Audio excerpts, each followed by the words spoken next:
call us to order this evening at 5:32 p.m. If you will all rise for the pledge, please. I pledge allegiance to the flag of the United States of America and to the republic for which it stands, one nation, under God, indivisible, with liberty and justice for all. I salute the flag of the state of New Mexico, the symbol of perfect friendship among the United States. Thank you all for joining us this evening. Mrs. Turley, if you're ready, roll call, please. Dr. Guy Archambault? Yes. Ms. Emily Hunt Daly? Here. You? Mr. Ron Ortiz? Yes. Ms. Frances Lee? Present. We do indeed have a quorum. Board members' adoption of the agenda for May 20th, 2025. Are there any changes to the agenda? If so, what?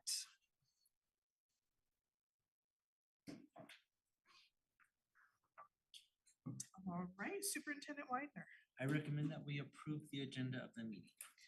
All right, board members, is there a motion to approve the agenda as presented? So moved. All right, and a second, please. I'll second. Thank you. It has been moved by Mr. Jaramillo and seconded by Mr. Ortiz to approve the agenda as presented. Board members, any discussion? Hearing none, we shall proceed to a roll call vote. Mrs. Turley, please. Dr. Archambault? Yes. Ms. Hunt Daly? Yes. Mr. Jaramillo? Yes. Mr. Ortiz? Yes. Mrs. Lee? Aye, the motion carries. Next, we have adoption of minutes for the May 6th meeting, 2025. Board members, are there any amendments to the minutes? And if so, what?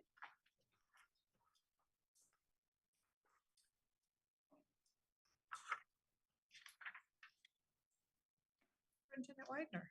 I recommend that we approve the minutes of the May 6th meeting. Thank you. Board members, is there a motion to approve the minutes as presented for May 6th? I'll move to approve the meeting. Thank Minutes. you. And a second, please. I'll second. Excellent, thank you. It has been moved by Mr. Ortiz and seconded by Ms. Hunt Daly to approve the minutes for May 6, 2025 as presented. Board members, any discussion?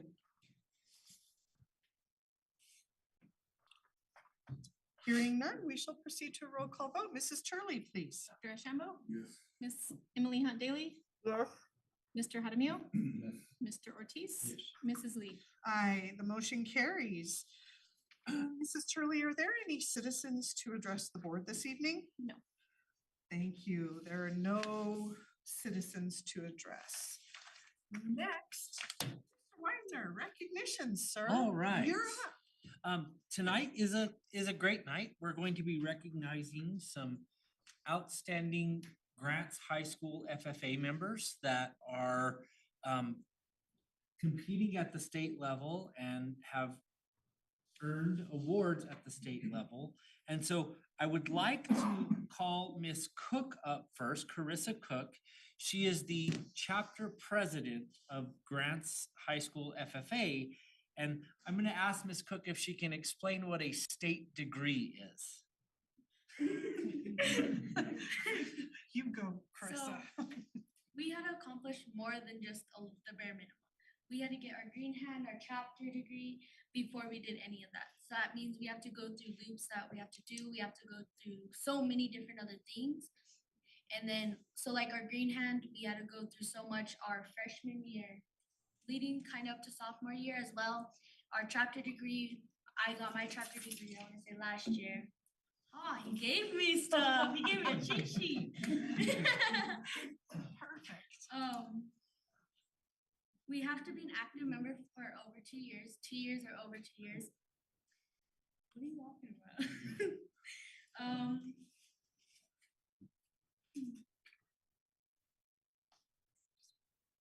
I can't read either, so I don't know what you want me to read.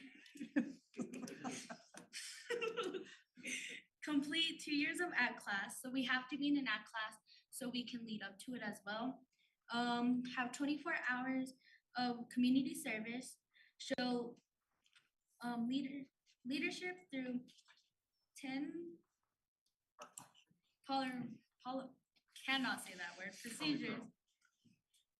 Give a 6-minute speech, be an officer, charter member, well, not charter member, a member, and some other stuff that I can't really read, if I'm being honest. But these 4 kids that we have, they earned that degree. They've gone 2 years of doing it. We've done so many community service to lead up to it. And I'm just glad that I got to be here with these other 3 kids. Excellent, thank you. Ms. Cook, we want to recognize you guys for your efforts and for the time that you've put into the FFA program and your membership and your projects and your fundraising. And so your district is very proud of you for earning the state FFA degree. So we will recognize the 4 students that are here tonight. Carissa Cook.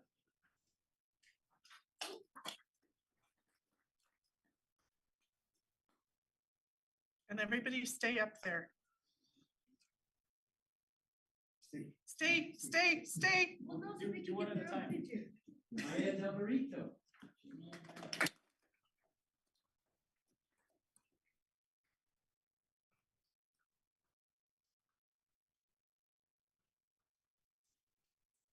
Clemente Garcia. Yeah.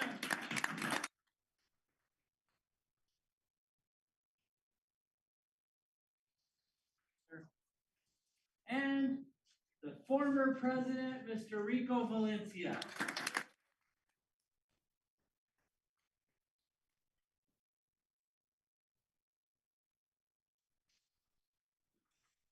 Several of these students graduated on Friday night. Yes. Are ready for the next step, right? Let's take a picture. Mr. Gonzalez, you want to I join get to them? be by myself.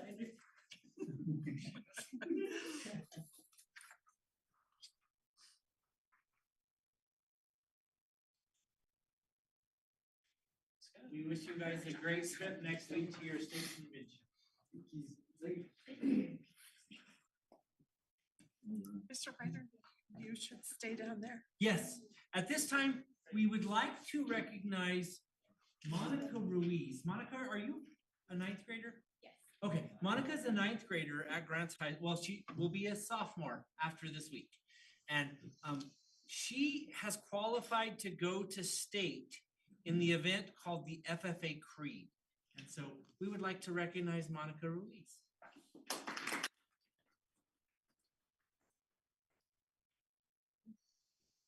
Monica, would you mind sharing the creed with the school board? Of course.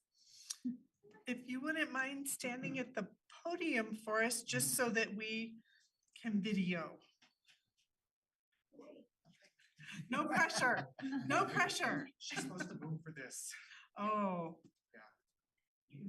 She's supposed to move. well, you can move, you just won't be all, unless you would like to come and stand in front here Can I do it? in and front? present. Absolutely. I'd Let me just get the camera.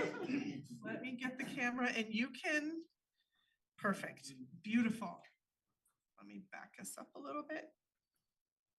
That would be lovely. We're happy to have you. Thank you. You may begin when you're ready. FFA Creed by EMTV. I believe in the future of agriculture, with the faith born not of words, but of deeds, achievements won by the present and past generations of agriculturists, and a promise of better days through better ways, even as the better things we now enjoy have come to us from the struggles of former years. I believe that to live and work on a good farm or to be engaged in other agricultural pursuits is pleasant as well as challenging, for I know the joys and discomforts of agricultural life and hold an inborn fondness for those associations, which even in hours of discouragement I cannot deny. I believe in leadership from ourselves and respect from others. I believe in my own ability to work efficiently and think clearly with such knowledge and skill as I can secure, and in the ability of progressive agriculturists to serve our own, and the public interest in producing and marketing the product of our toil.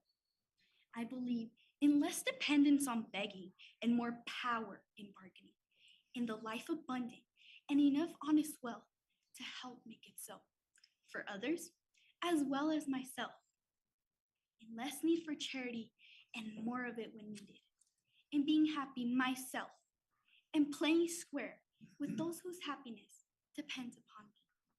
I believe that American agriculture can and will hold true to the best traditions of our national life, and that I can exert an influence in my home and community, which will stand solid for my part in that inspiring task.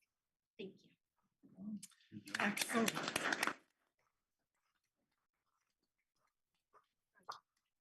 Now, before we ask you a couple of questions, if you don't mind, why don't you turn toward the audience just so we get one little glimpse of you?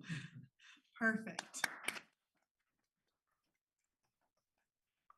Board members, Mr. I do Widener. want to share, Miss Ruiz has qualified for state competition, and so she's going to be competing next week and presenting the 5-paragraph FFA creed.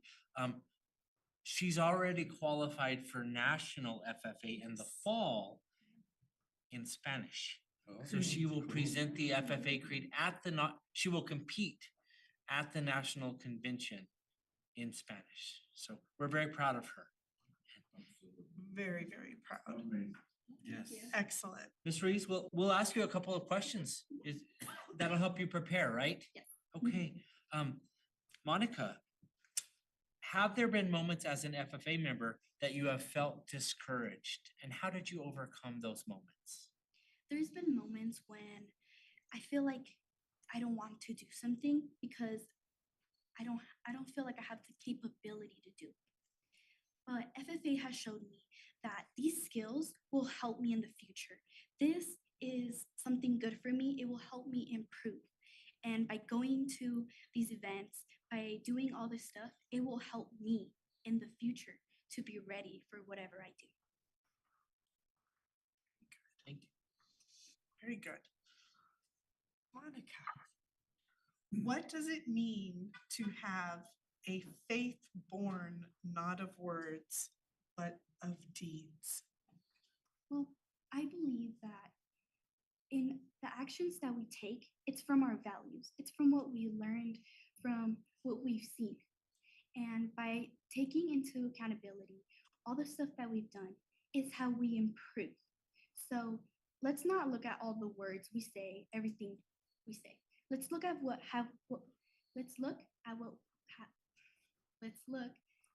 we have done.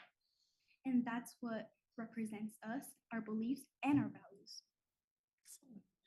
Thank you. I have a question, Monica. How can FFA members have an influence that will stand solid? Can you repeat the question? How can FFA members have an influence that will stand solid? By being an FFA, you represent your town, your state, and you can take this into accountability for everything that you do. By simply being in a competition, it sets you up, and with that little step, you make skills and connections into what you can become, into the career or path you want to take. Even if it's in agriculture or if it's not, you're still taking these skills and making more of them. Thank you. Very good. We were just going to give you a few questions. So Monica, Little practice. we're very proud of you, and you're representing your town and your community, as you said, but you're also representing your school district, and your school district is very proud of you. So we wish you much luck. Thanks.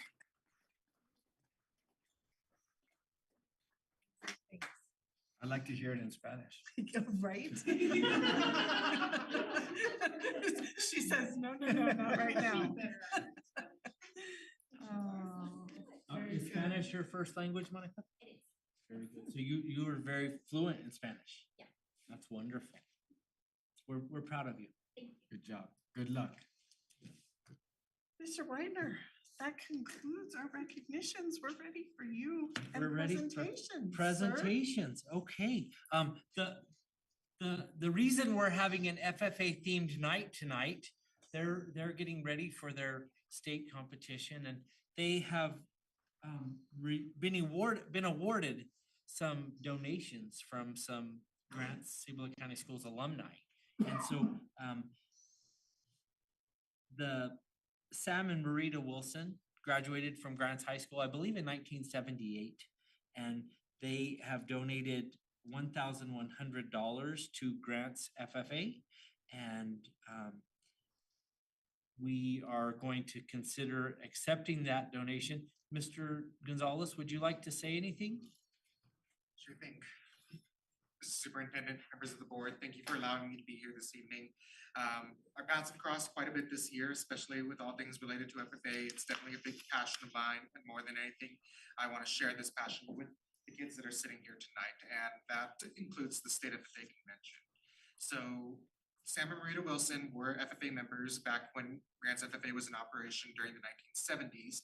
However, their FFA time was cut short when the program was closed, and they wanted to figure out some way to continue to give back to the FFA, especially after they found out that the program was being rechartered when I was hired 2 years ago.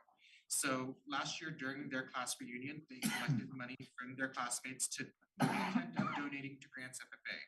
They presented to me the check during our FFA banquet 2 weeks ago. So I'm here today to ask for the approval of this donation to help fund our trip to the state FFA convention to allow not only these students to receive their state FFA degrees, compete in the FFA Creed speaking contest, but to run for office, to conduct business on behalf of New Mexico FFA, as well as be inspired by keynote speakers, retiring addresses from state FFA officers, and be of service not just to their community, but to the state as well. So that is why I'm here today, and I humbly ask that you please approve this donation.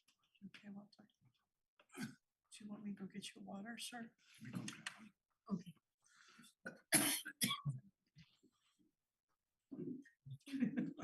I have nothing in front of me to offer. I don't think you want to drink hand sanitizer. Let's not drink hand sanitizer. Water's better. I'm gonna give him some of my water. Thank you, Mr. Jones, please. I try to drink a lot of water. So with that, President Lee, I would as an action item, I would recommend that we accept the $1,100 to help these students get to their state convention. Thank you. Board members, we have an action item, consideration of approval of the $1,100 donation from Sam and Marita Wilson.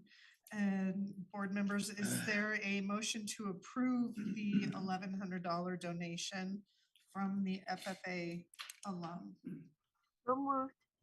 Thank you. And is there a second, please, board members? Second. Walter got it. Got it.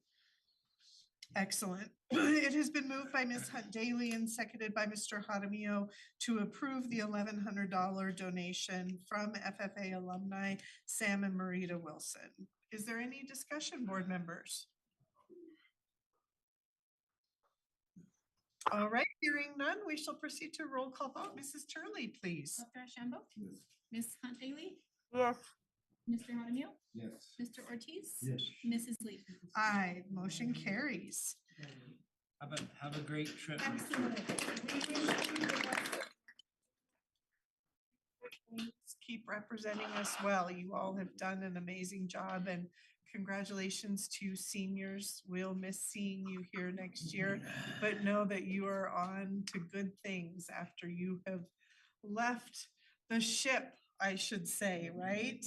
Left the port, left the port. The port. That's what it was. Excellent. Thank you all so I'm much. glad you walked back in.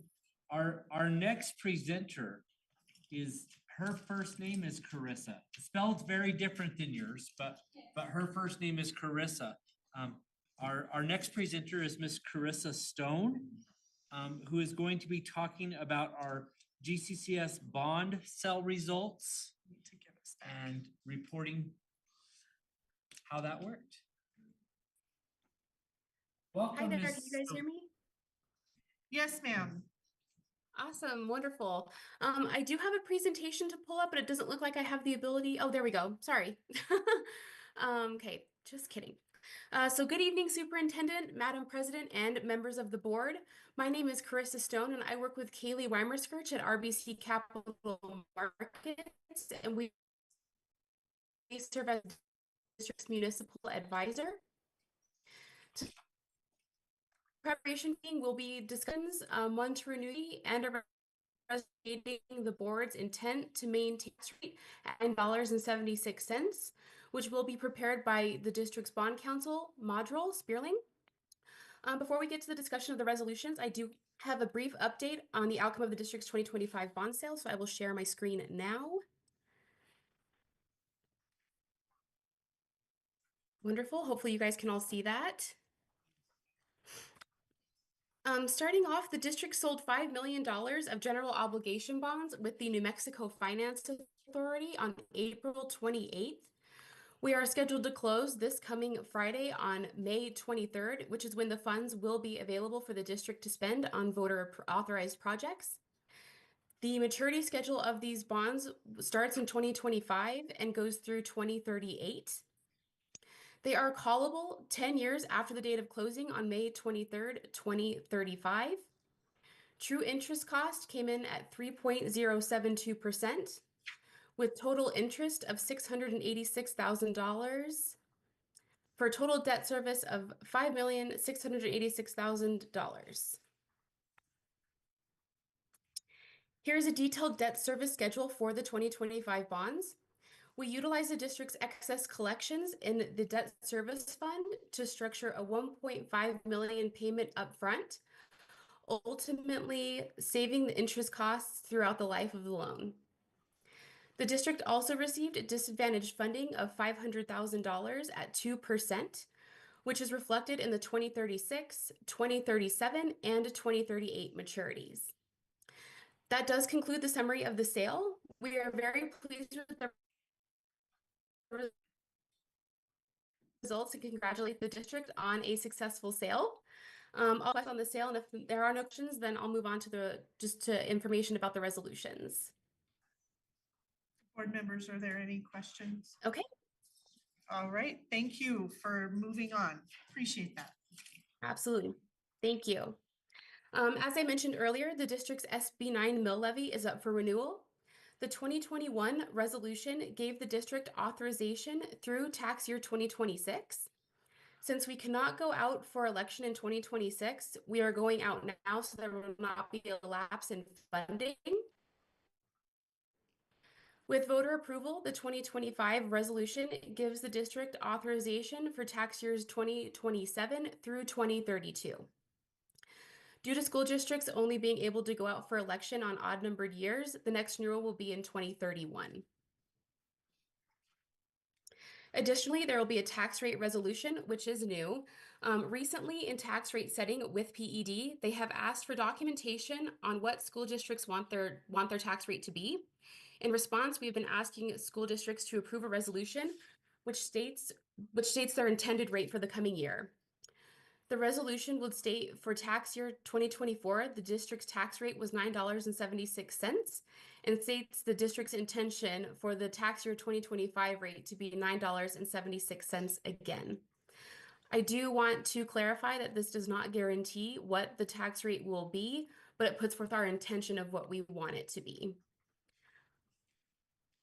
There is a market update in the back of my presentation, but that does conclude my presentation. I will open it up for questions. I really appreciate it. Thank you. Thank you very much, Ms. Stone. Board members, do you have any questions at this time?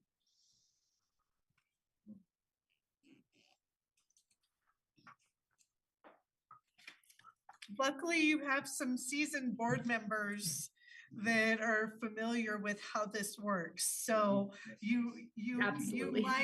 you might get off easy tonight and not have much more from us. So thank you very much. I appreciate it. Thank you. Mrs. Lee, while we don't have an action item tonight, we will, Mr. Ortiz, you and I will have to sign a Correct. stack of paperwork there. We're gonna get tired Yes, as we sign. yes. We'll make sure we all have a good pen. Excellent. So, and that takes us to item C of our presentations. And this is the kind of the meat of our meeting tonight. We're Yes, getting sir. deep in our budget, and Dr. Guy said we've got a lot of you all got a lot of information this weekend. And so at this time, I'm going to ask Mr. Jones to kind of share the information where we are with our budget and what our timeline looks like. Madam President, members of the board, thank you so much for your feedback regarding the most recent update on the budget that came Friday afternoon. As you know, our staffing and positions is the largest majority of our budget.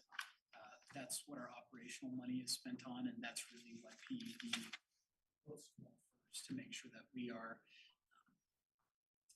following through with the 4% average raise that has been mandated by them, as well as making sure that we are meeting the state minimums for our teachers, which are 55, 65, and 75. We are exceeding those minimums by $1,500 to $2,000 at each level. So hopefully that means that we can attract and retain good talent by paying a little bit better than what they might see across the state. I also want to point out the survey results are in your packet as well, and those are separated by staff, student, and all other. And that's what we're going to look at as we go into the site budgets, which is next. So I've heard from a couple of our board members regarding the format. And I need you to know that I'm happy to make those changes. The vision moving forward is that you will have the site, the projected enrollment, the FTEs that are meeting the needs of our enrollments, and the organization based on, from principal all the way down to EA or custodian or whatever it might be, and we're rolling. So I will note that with some of the changes at the federal level, we have not received our award letters for our title funding. So that is one of those things that our budget in its entirety cannot be complete until we have those numbers. We are working with NMPED almost daily to make sure that we are apprised to any developments, because there's just a little bit of uncertainty in the air. I need you all to know that I will provide anything that you ask me in terms of the budget, as long as it is legal. And I'm happy to be transparent and deliver those things. And I appreciate the grace that you've granted me, as well as this is my first time doing all of this, and it can be a lot. And I also wanted to recognize how hard my team is working to make sure that we are doing things the right way for our employees, and doing so in the name of longevity and sustainability, that we can make these changes and pay our people the best that we can pay them, and do so. Excellent. I'm prepared for any questions or further requests as soon as I have updated based off the most recent feedback. I'm happy to distribute that. I'm also happy to facilitate a work session if that is the route that you would like to go. Thank you. Board members, at this point, do you have anything leading for Mr. Jones to address? Maybe bigger font would be helpful. Sure. So one of the feedback suggestions that I received, which I totally agree with, is I would like to snapshot each site, include all of that data. And what I'll do is, instead of a workbook, I'll put those on a PDF so that we can it just makes it a lot easier when you can see and track the lines across without messing with the workbook formatting. Dr. Guy. Thank you. Okay. The master sheet would show in that sequence. You can go back as far as you want. But for now, we should be more concerned with the column that lists the current. So you have a column there. You can actually use this. And next column would indicate the proposed projected amounts for each of the funds. Kind of, this first sheet kind of gives you a nutshell of what everything is. Sure. And actually, when you use the spreadsheet, he'll have more than just that. He'll show what 11,000 means. What teacher just means, and it just falls right into place. The revenues.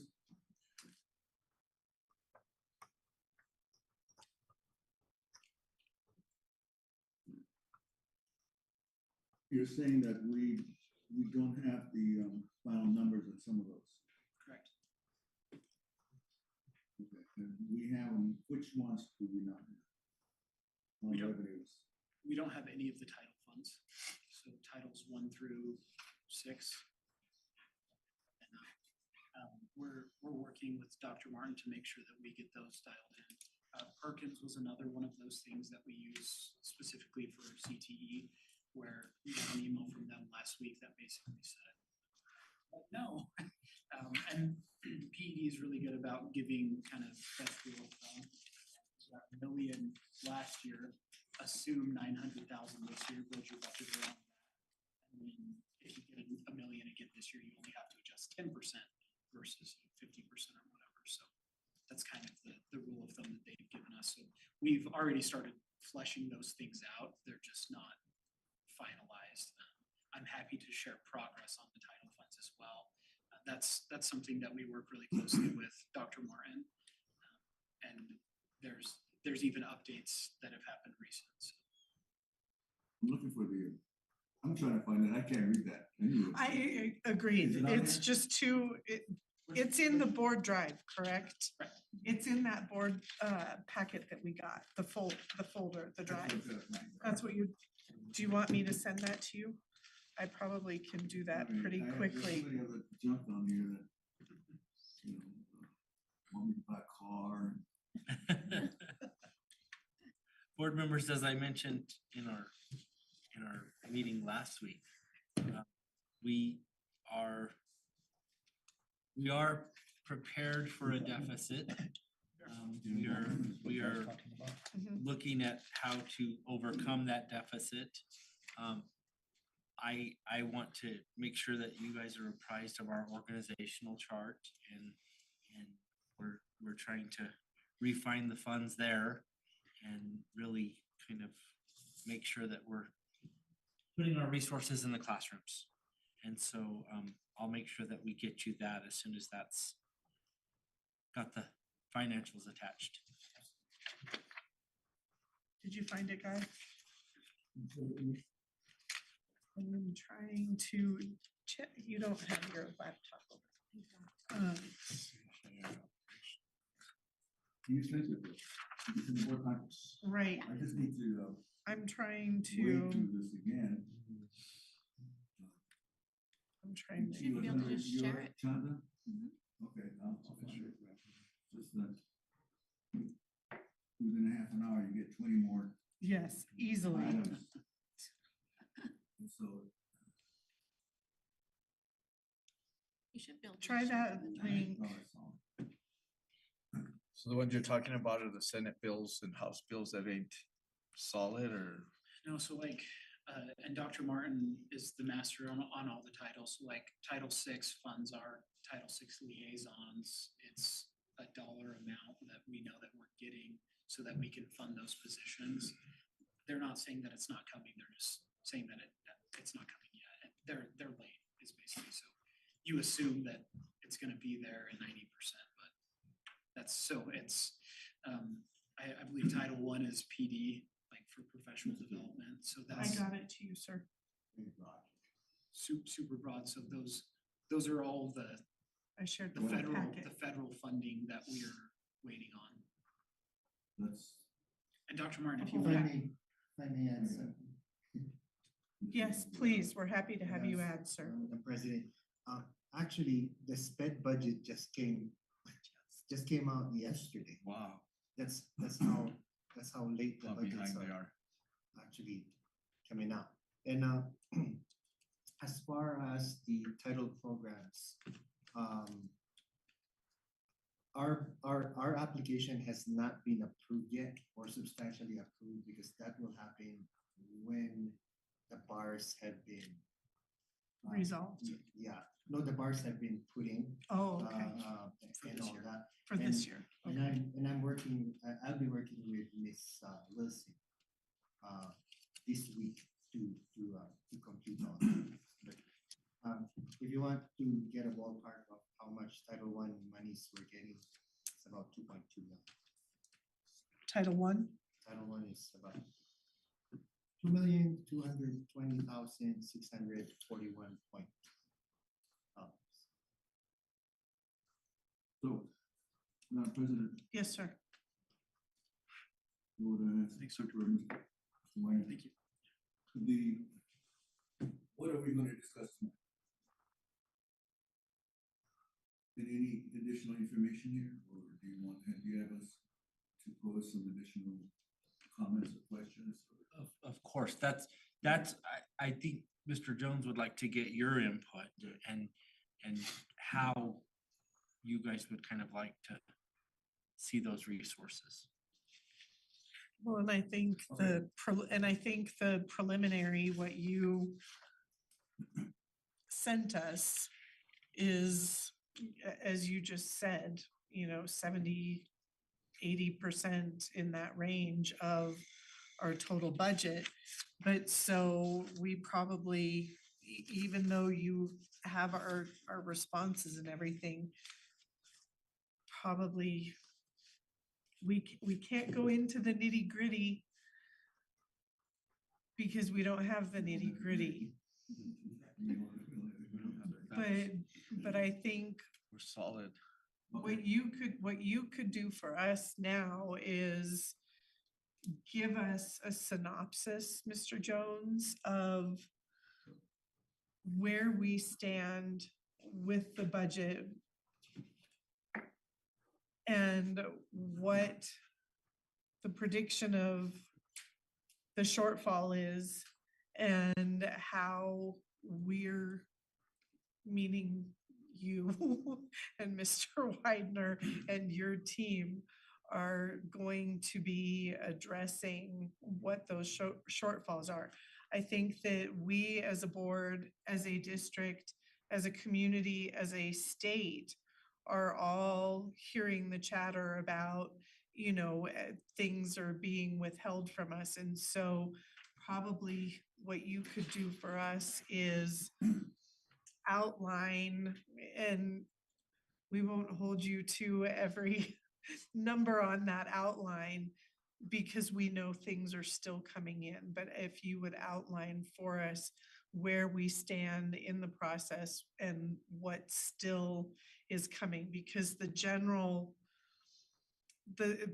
brief synopsis that you have already given us is probably not enough to satisfy where we're going and what more we're going to have to address. Sure. And while having a work session may end up being necessary, our goal is to be able to approve this for the district at our June 3rd meeting.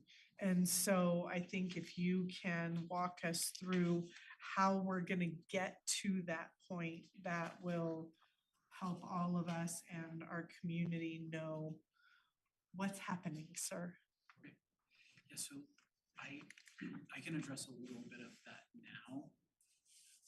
There have been, which you all know, there have been personnel changes that have been made to better address the needs of our students. And that changes the budget. because we have level 1, level 2, level 3 teachers, and they're moving. So we've also had some personnel changes in central office that because of the budget chatter and what I know, those positions are being consolidated instead of rehired so that we can keep as much money as we can at the site. So my goal, my plan tomorrow is to lock myself in my office, provide an updated version of the site staffing with the fund codes and the projections, in addition to a window into the title fundings, even though those things are not solidified at this moment, so that when we do present them, we're at least somewhat familiar with what's coming. I'm happy to do all of that. I think that the bulk of our budget will be done this week. And I'm happy to provide that to Mr. Whitener to distribute to you all so that you can look through it. And because I think that that's important, that even in the work session, we come with questions. So it's less of like line by line and more like explain this to me and, make this make sense so that we can be, so we can have the most productive usage of our time. So the next step for me is the site staffing because it's the majority, and then also our school supplies and what the principals' budgets are going to be at their sites to make sure that all of their kids have folders and pens and pencils and all of that kind of stuff, in addition to our maintenance, which is typically paid out of operations. There's also some bond funding, some SB9 funding that we can use for some things, and making sure that those things are outlined as well, so that hopefully at the end we have that 20% that we have to fix and submit rather than the 50%. And again, I appreciate the grace because I can give it to you in any color and any font in any way that you want it. You just tell me. I'm happy to do that. So hopefully that wasn't too broad of an answer. And the road ahead is clear. We have an accurate picture of what is going to happen. I hear Miss Daly. I'm ready for it, Ms. Daly. Yes, it was really, from what I received, it was really hard, and I did ask for the account numbering because I know that was established by Miss Carroll when she first came in a couple of years back, and we didn't have the current and accurate account numbers on how they see on how they review our budget at PED. Okay, so I know you made reference to the shortfall from this last year, and you're anticipating another shortfall for this coming year. Now, last year's shortfall, what was the direct result of why there was a shortfall? Did we have too much staff? Did we spend too much money here or there? I'd like to, or not enough students. Well, we should have already had a student count for last year, and we should have made sure that our budget covered that. Okay. And so I'm curious as to what the shortfall was from last year, and are you anticipating the shortfall from this year is going to be due to decrease in student number or funding sources from PED? And I'm a little bit, how would you say, not clear as to why we're suffering these shortfalls all of a sudden. And Sure.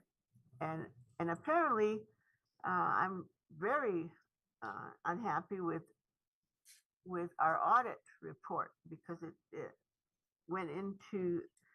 didn't go into a lot of detail as to where these expenditures were or what we weren't doing right. It was we got a lot of exceptions, I understand that, but there was not really concrete information on why these exceptions occurred, and if it was because of the lack of funds or the shortfall that you're referring to for this past school year. And did that shortfall exist at the beginning of this past school year, or I'm assuming it happened along the way? Okay, and why? And so a lot of the information that I got in the packet and printed, it didn't tell me any of that. And so I looked at, that's the reason why I wanted the account numbers so I could see where the accounts, where the shortfalls were in the accounts in general administration, in student, in federal programs. That's when I look at the budget, that's what I want to see. And we've had numerous times when our budget was questioned. Number one, change in organizational chart. Okay. It wasn't, we were too top heavy. Okay. We didn't submit a correct organizational chart. The one we submitted was the one from the year before. And then the year that we were in, it was completely different. And there were no explanations as to why we had such an increase in, especially central office staff budget for personnel. And so it's really confusing. And I didn't get much information from the information that I was sent. I didn't get any answers from that information. And so not to be dragging on, but I think you have as a long way to go in understanding our school budget. And it's a very unique budget. This is not a budget like a business, okay? Nor is it a budget like a corporation, okay? We have very different expenditures, very different staffing, and somehow we've just never had a good finance officer that could do and explain to us and keep us in the red instead of always worrying about where the next dollar is coming from. And that's my main concern.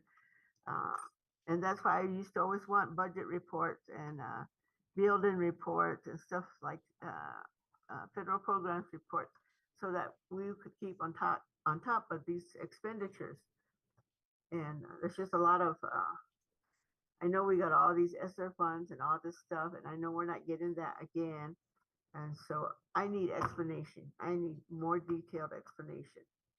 And if we, I don't know, it's more expenditures. If we have somebody come in that's more attuned to school budgets to assist you, by all means, we need to make our budgetary practices clear and concise. And I don't see that happening. And I'm afraid our budget, again, is going to be red flagged from PED, and we'll be sitting in the finance committee explaining why this is different and why this is, and are we sure we need all this stuff? And it was just, I don't know. For years, every time our budget happened, our kitchen budget was always underspent. Always. They always had leftover money, and that's what we were getting dinged on a lot. And then all of a sudden we go from one year to the next and we're out of money. And I'm like, what? We've never been out of money. And so I'm just wondering, and I'm scared when somebody tells me, oh yeah, I have $4.2 million tucked away here and there. And I'm like, what?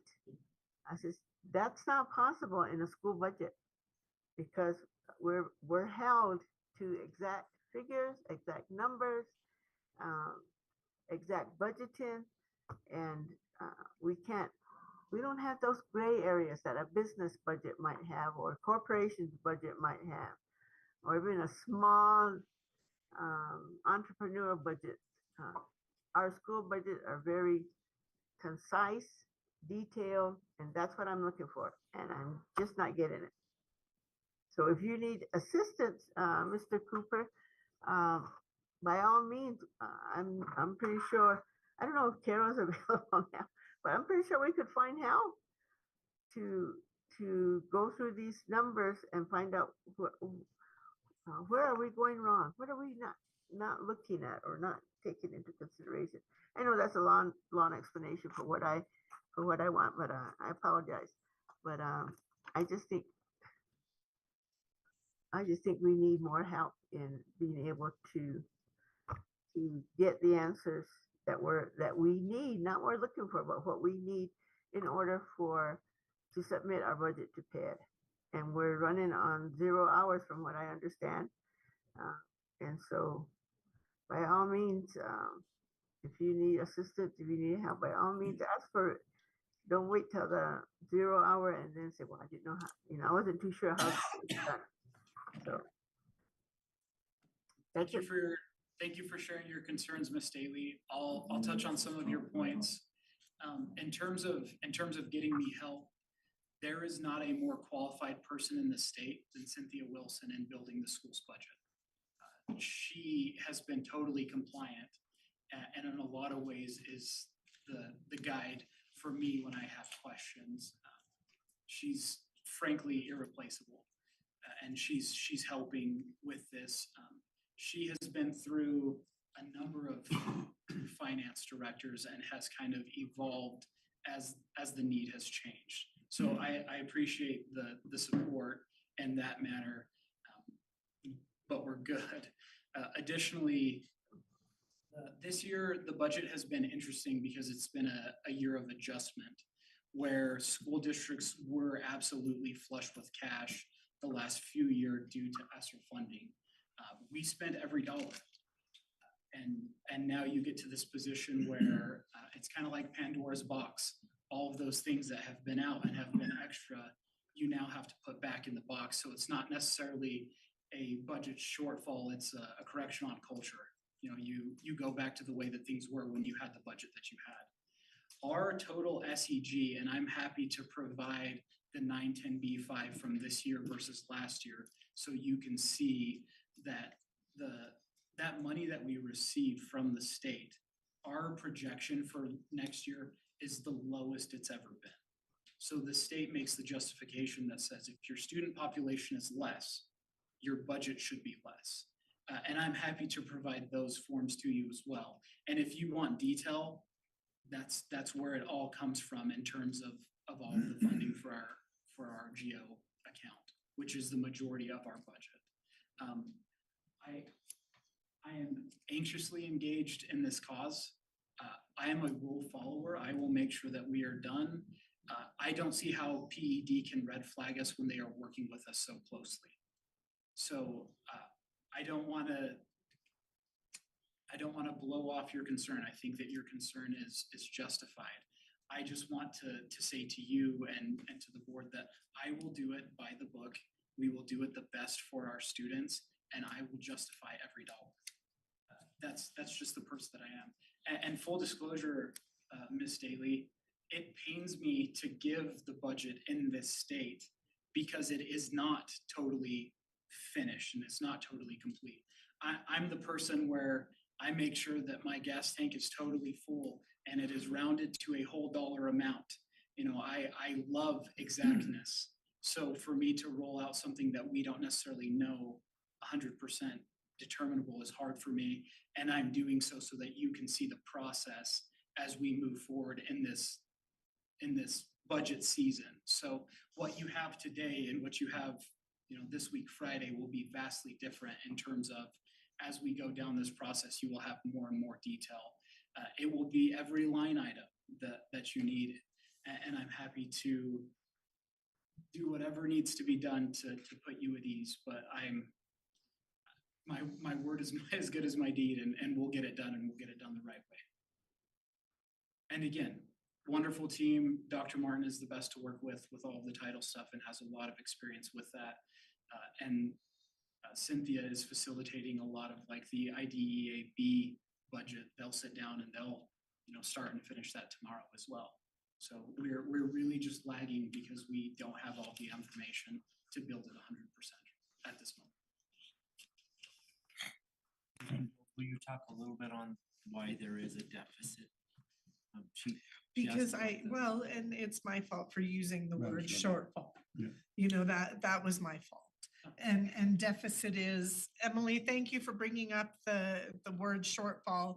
And that was my fault for using that because that was the incorrect term. And deficit is definitely the term that is being used in Mr. Jones, I apologize for putting that wrong word out there.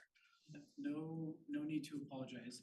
The 910B5, all attached this year's and last year's, it will show our projected student count and it will show the unit value and how the state calculates what our revenue will be for the next year. Our student count is down despite the unit value being up. Now, with that being said, at our 40-day with, the Cyber Academy coming and, there could be a lot of kindergartners because of COVID babies and things like that. At day 40, the state might say, hey, we projected wrong. Here is the rest of the money that you should have.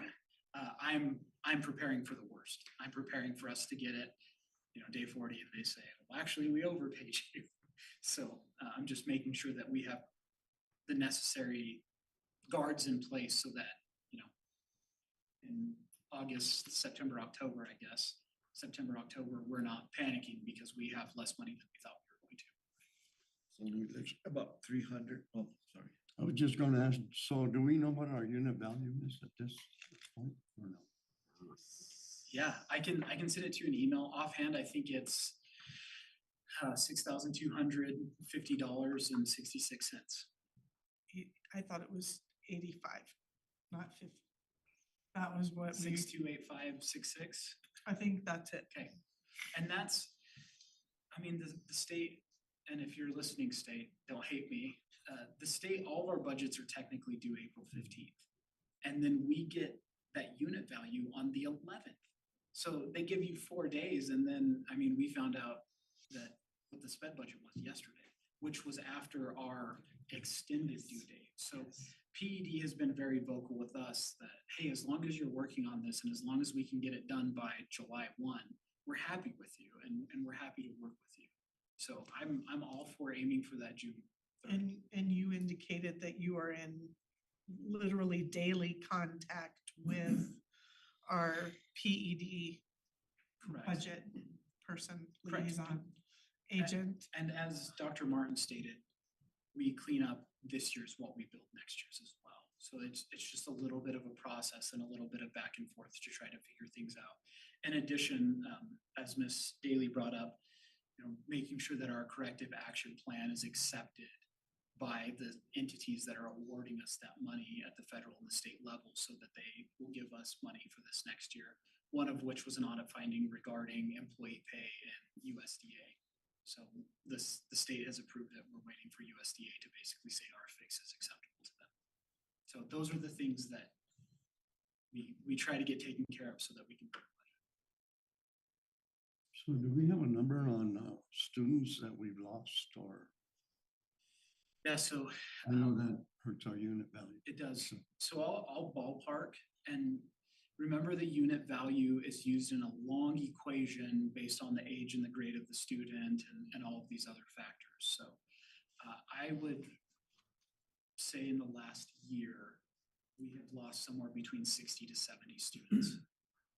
And these are students that have, the community is somewhat transient. You move to be with grandma and grandpa in Gallup or, uncle in Albuquerque or whatever it is. But kids have had a hard time adjusting from COVID. So a lot of them are opting to go to a online school that they can do from home, which we will provide that soon. And hopefully all 70 of those kids come back to our district so that we can have them participate in our clubs and our sports and all of our extracurriculars, which homeschool can't replicate.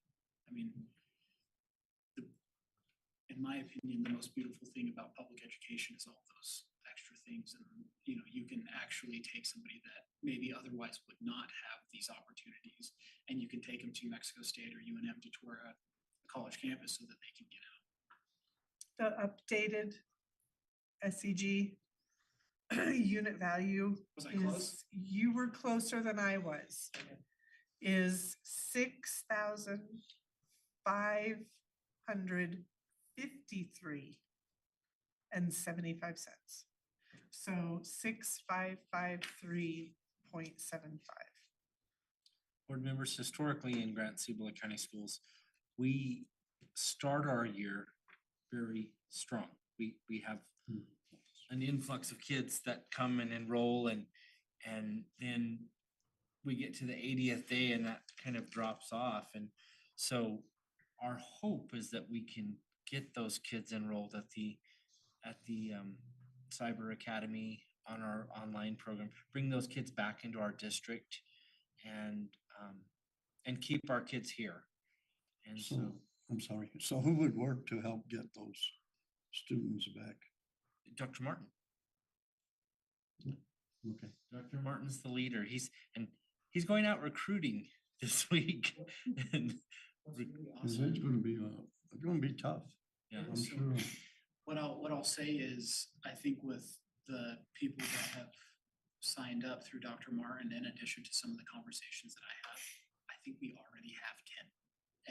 We've not advertised. And we have not advertised or really put that out there yet, but we already have, which depending on that, like, if we're 20% there, that really helps us money wise, as weird as that is. people watched our last board meeting and have how do I get my kids in this school? And so Dr. Martin's working very hard to get that going too. So we're looking at about 300 student shortfall or deficit, Correct. It's almost impossible to project how many kindergartners you get, and that's why the state does it at 40, 80, 120, because, hopefully again at 40, we just have all these COVID babies that are in, or we have full kindergarten classes that can kind of help make up for that. I know that this year, our projections were actually too gracious, and we ended up owing money, which you never want, right? To write a check and send it back to the ED. We actually have a lot of pre-K Yes, we do. this year. This coming, and they fall under the same units? Pre-K's Do they get different. the same pre-K unit? is Their different. unit values, Is it different? I think it's different. I think it's almost twice. Okay, yeah, you would know. We budget about, we predict about, we budget for about 85 students. And then we usually get those 85. I think Dr. Martin said this morning that we are about 87 pre-K students. And we might get more. And we, our new grant for pre-K, which will roll out for the next 4 years, we had requested for 3Y and that 2 school sites with 16 kids, meaning we can enroll 3-year-olds. And we got approved for that this year.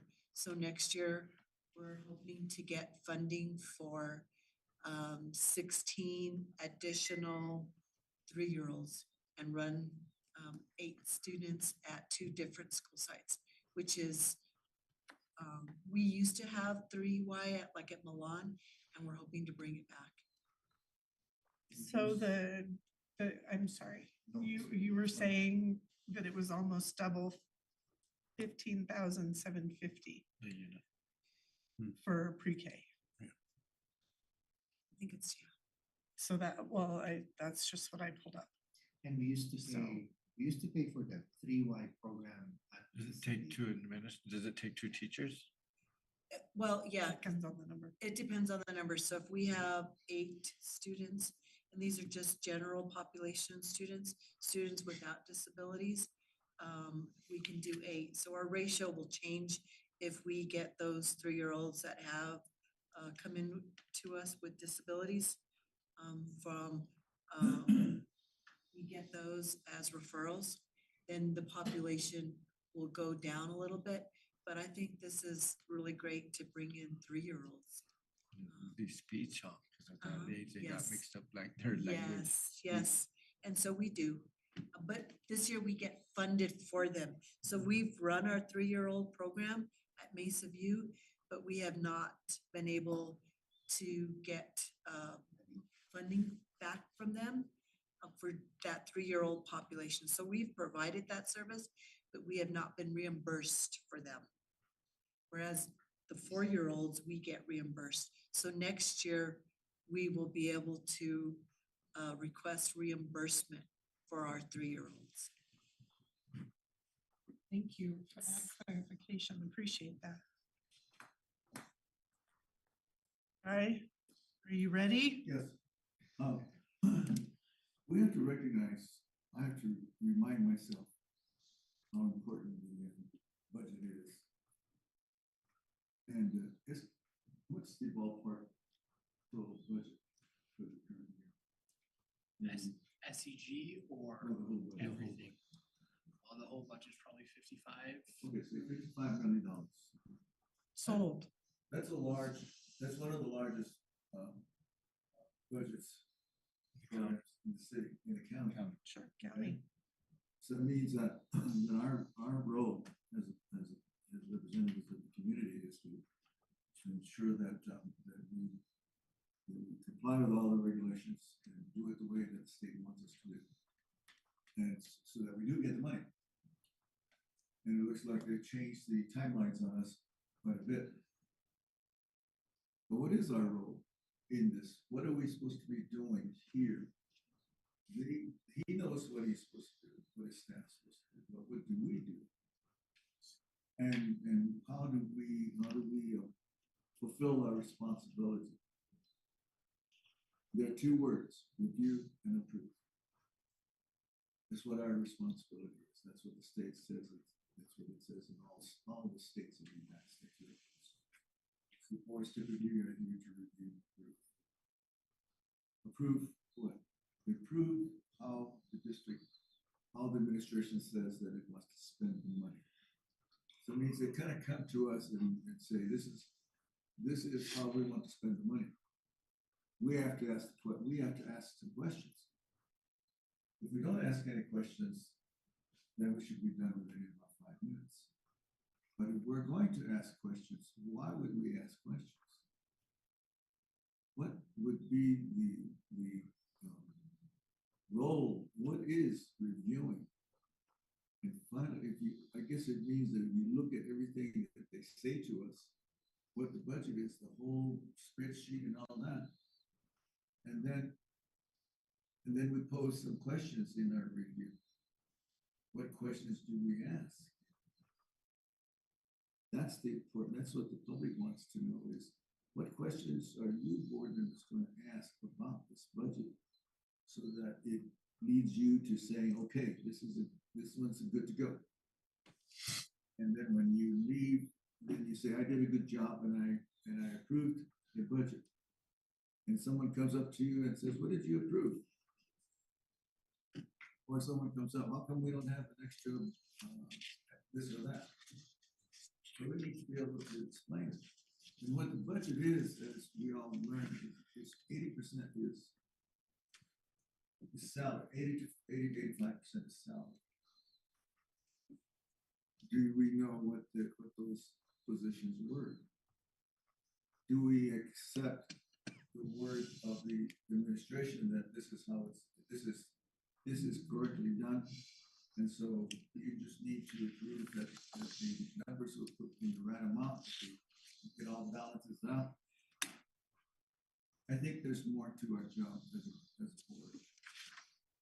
The board basically is saying that we want to make sure that the money is well spent to meet the needs of our kids.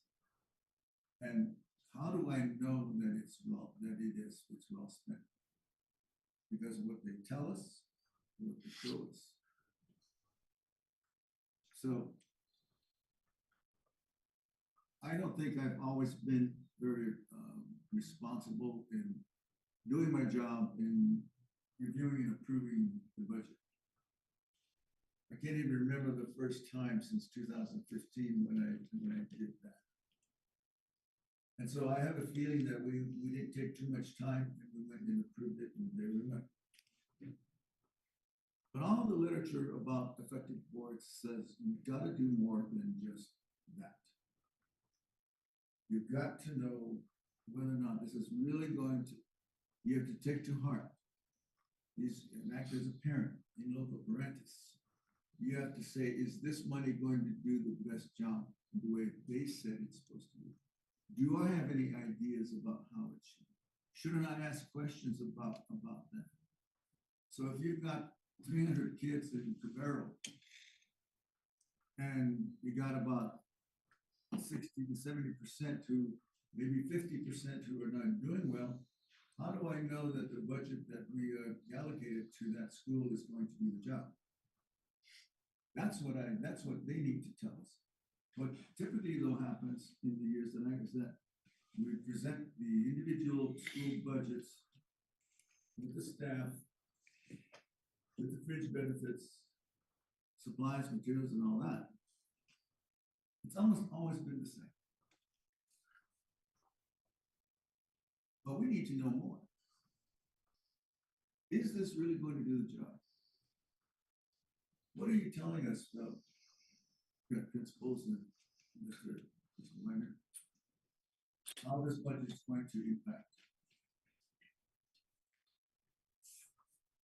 I don't want to do that again.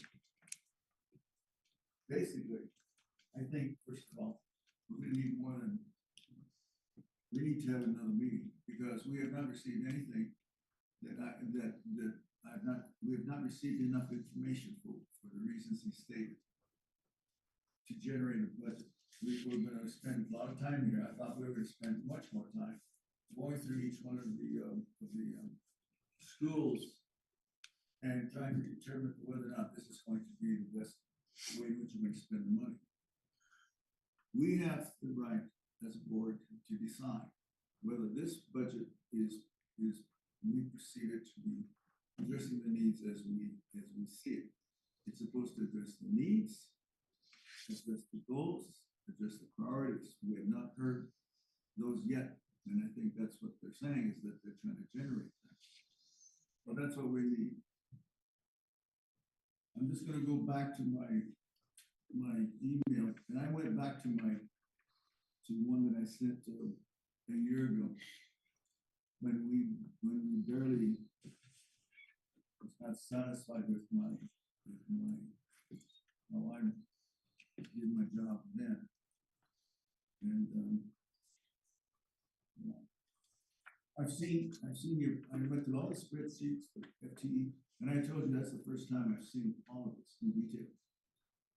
You got the blue water, the principal, the elementary FTEs, and projected. And so what I see here are listing of positions. And that's good. And if you broke it out even further, it spreads out. And that's great. Like But I we said, know that we don't want to see all of that. That's not necessary. That's for now. He just tried to collapse it so that we could make some sense of it. And so bear with me, people.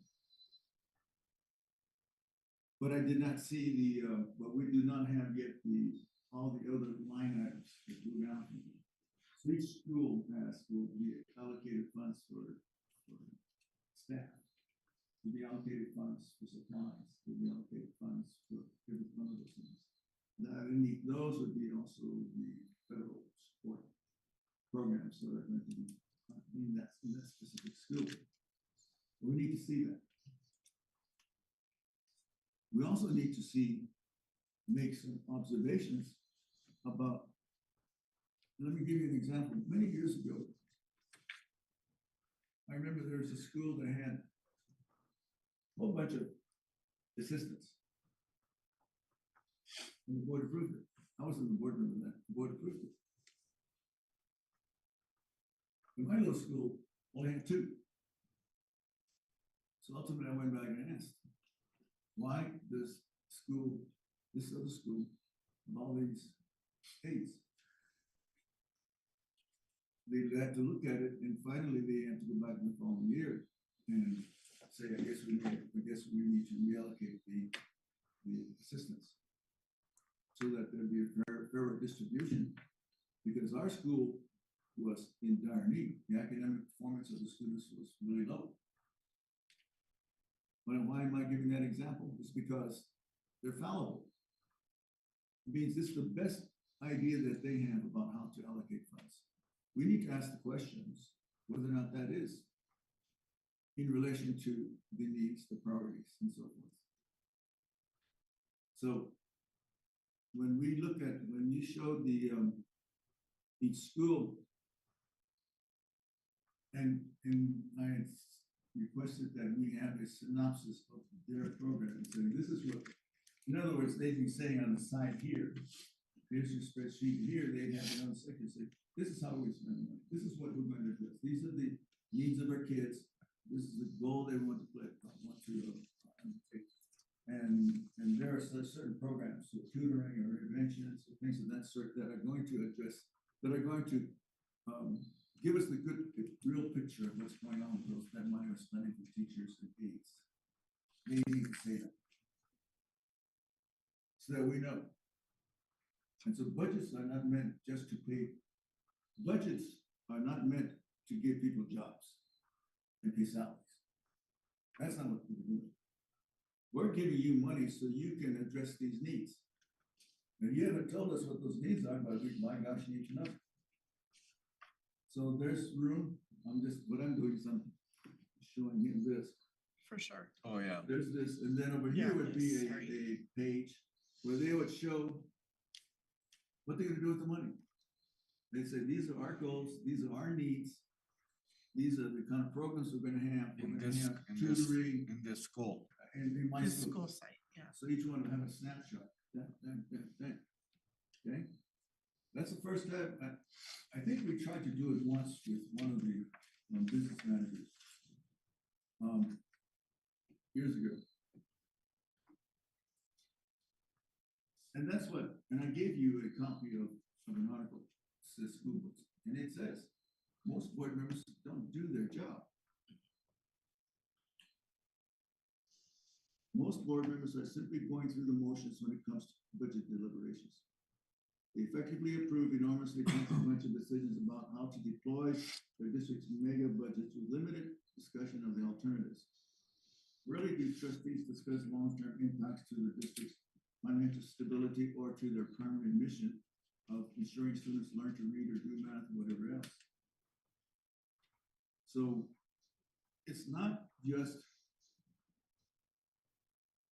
giving the district money to pay for the contracts. It's for a purpose.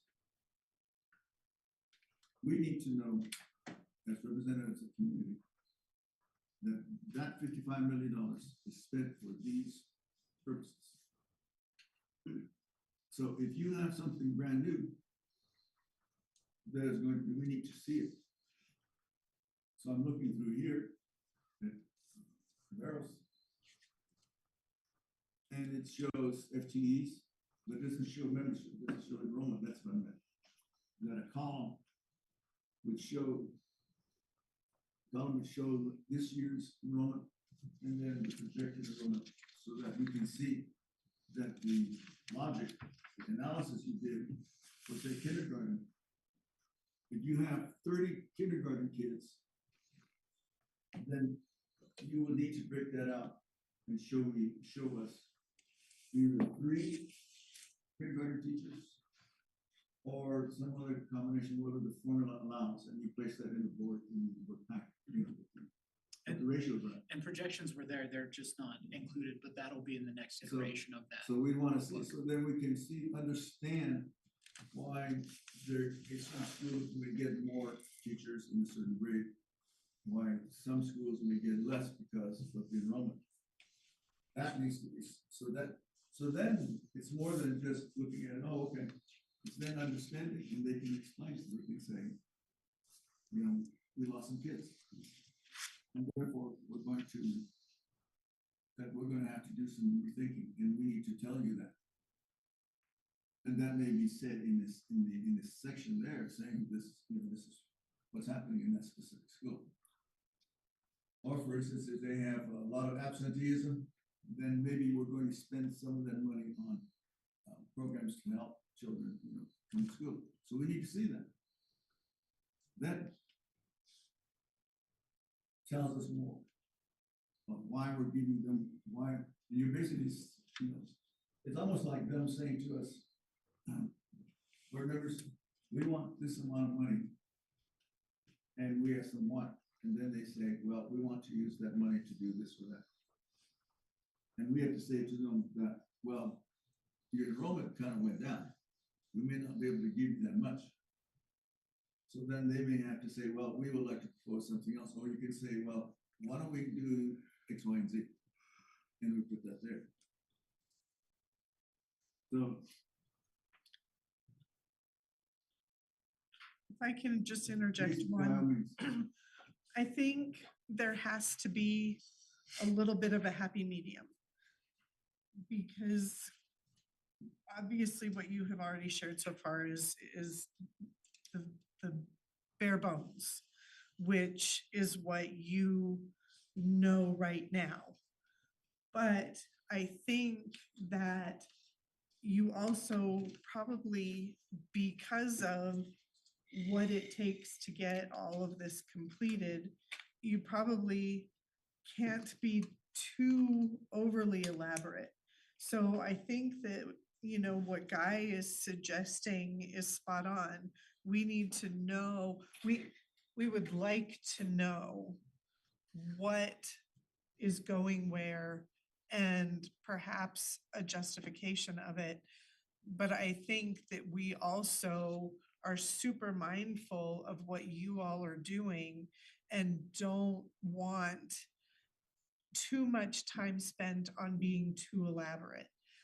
But you have a unique position right now, being your first time doing this, that if you can help not just us, but future board members have an understanding, perhaps, you know, simple definitions of what these are and why they're being allocated the way they are, you will be making it easier for, you know, not just us, but you next year and all future board members. Because having sat at this table for this now being my second budget time, what you have presented now without the rest, right, is more detailed than what we saw last year.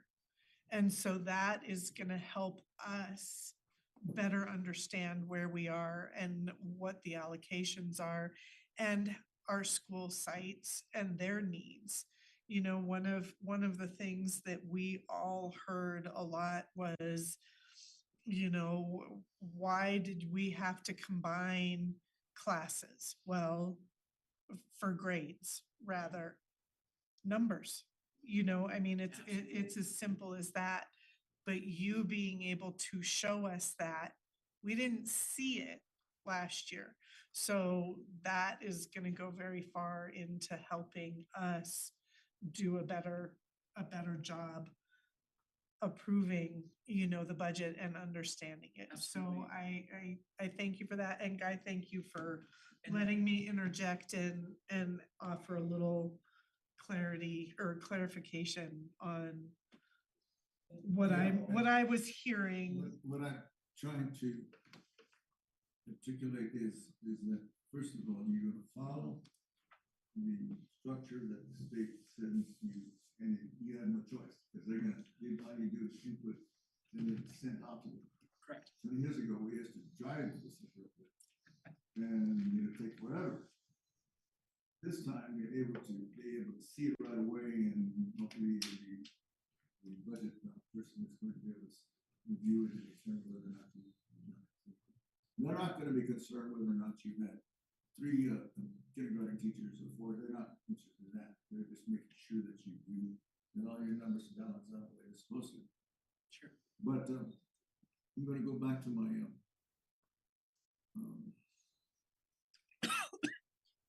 While you're finding Go it, ahead. and I'll just really also quickly- interject to kind of help Mr. Jones out. In my superintendent's meeting last week, there are only 8 of the small school districts that have completed their budgets thus far. So it's definitely a slow process this year. It is, and let me state what I'm hearing and you can correct me. So I'll provide the positions, I'll provide the enrollment, I'll provide the FTEs. I will also provide the matrix of the course offerings. So for example, if you look at LA Middle and LA High, it'll have the position, it's a math teacher, they're teaching Algebra 1, Algebra 2, geometry, and then the rest of it and their projection. So then you know that we're paying for a freshman, sophomore level math teacher at Laguna Acoma Middle and High to fulfill the need there. That sounds like a good thing Yeah. as far as sites go, but I think the thing that Guy, please, by all means, correct me on this. I think that what Guy is asking for, though, is that it's not just, when we're looking at the school sites, it's not just about the staffing. You know, we would like to know because, you know, last year or for this school year, we as a district said, we're providing all school supplies. And so every single school site got whatever it was that those sites said they needed for those supplies. So we, I think we would like to have an idea what those kinds of things are also entailed in the budgets for the school sites, not just teacher salaries, staff salaries. Guy, is that Yeah. part that's- of it? I mean, I know yeah, there's There's, a lot more because And- we've and got then- and then- food services, And then there's also wish busing and. lists too, you know, schools have wish lists too, you know, that they kind of want to wish for. I don't yeah, know. they presented to my assumption, that, you know, that every year the principals meet with the administrations and they present their proposals of their enrollment and whatever they say. But the bottom line is, first of all, you pay for the regular classroom teachers who are going to be directly instructing. Then you have other staff. So first, the bottom line is, do they have enough teachers? And that's based on enrollment. Then they've got other positions. How many assistants should they get? How many clerical staff? Librarians? Do they change levels in the middle of the year, or once you're hired at a level, whatever level you're at, you gotta stay there through the year, or does your level change? It can change throughout the year. People sometimes will get their master's degree or their micro credentials and they That cannot. or national boards. And so they already know this, they already can enter in the existing salary. And whenever they do, they also enter in into the new salaries. And it'll automatically formulate the benefit costs. And that's a chunk of money. So I'm looking at one school, it has an art teacher, it has aides, it has special ed aides, it has coaches, clerical. Those are the additional staff. And that is an area that we need to understand also. So we look at all of these and we have to either agree or disagree.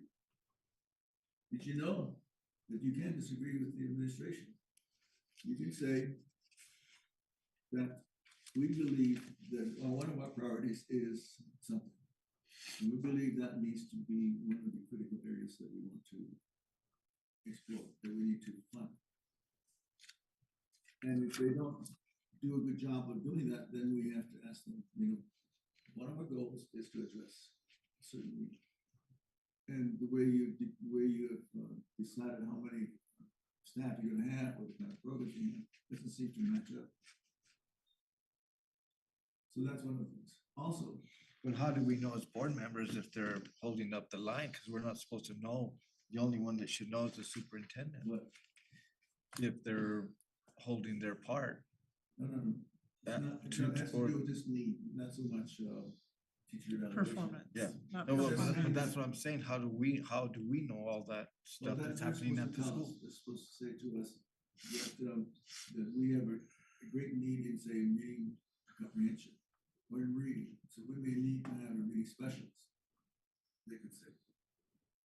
So what So I'm the, saying is the that they can- FTEs, Walter, I think the FTEs that we have been presented for all of the school sites right now, those were, and forgive me if I don't know exactly the steps, but my understanding is that these were all based on what the needs were, based on what this year the students are, what the projected enrollment is, and what the needs for that student population is. So like if we were, I mean, did But I mean, that but they're gonna summarize project it, it we're gonna pretty? look at it, but we don't really know how Dr. the Martin? mechanics are working in there. I mean, I'm kind of, Yeah, I think we can't walk the halls and say, hey, what do you guys need? Do you need another substitute teacher in here or? But you know? that's what the principals met Well, that's what I'm with. saying. I'm kind of losing track what Guy is know. getting at. so, Go as ahead, to the Dr. budget. Martin.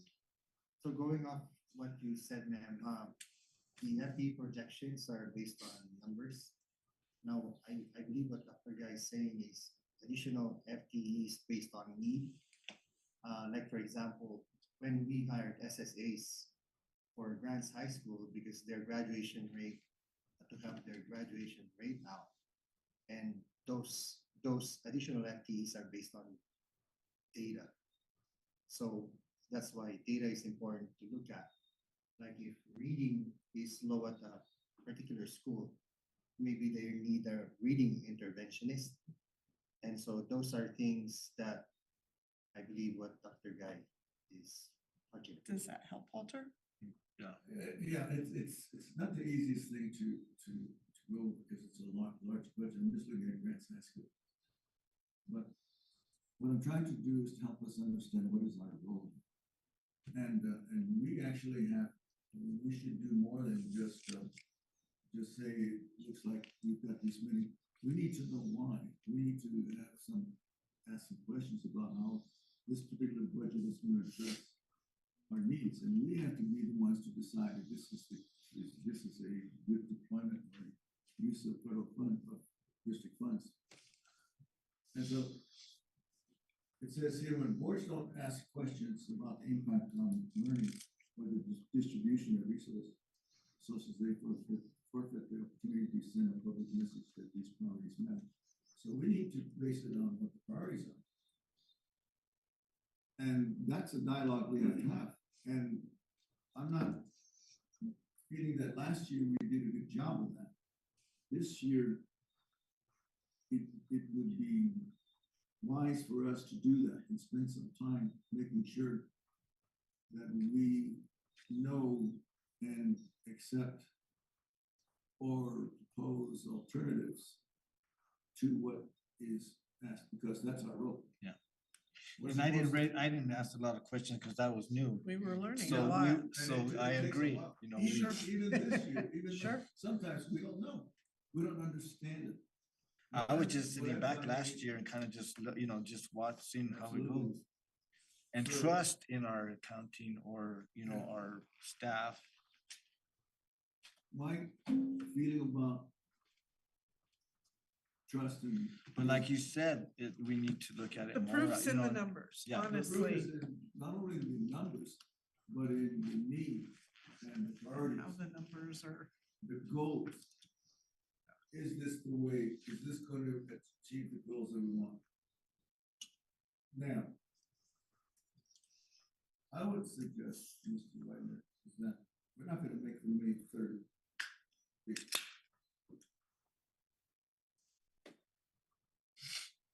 Because Don't say that out loud. Don't put that out into the Challenge universe. accepted. No, sir.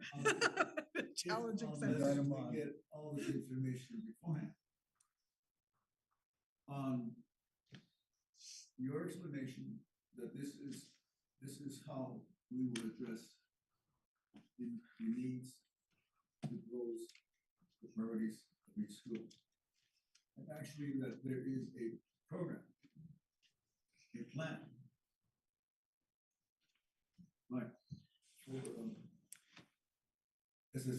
is there a plan when we, was there a need in the first place for doing this? So yes, we found out that there was a need. So that has to be stated in writing, not just orally, Is it like because it goes through my head and up. is it like an extension? When does it do? And so, When the PED finally decides and tells Mr. I mean, Jones, April 15th is when it's due. Then the budget starts on July 1st.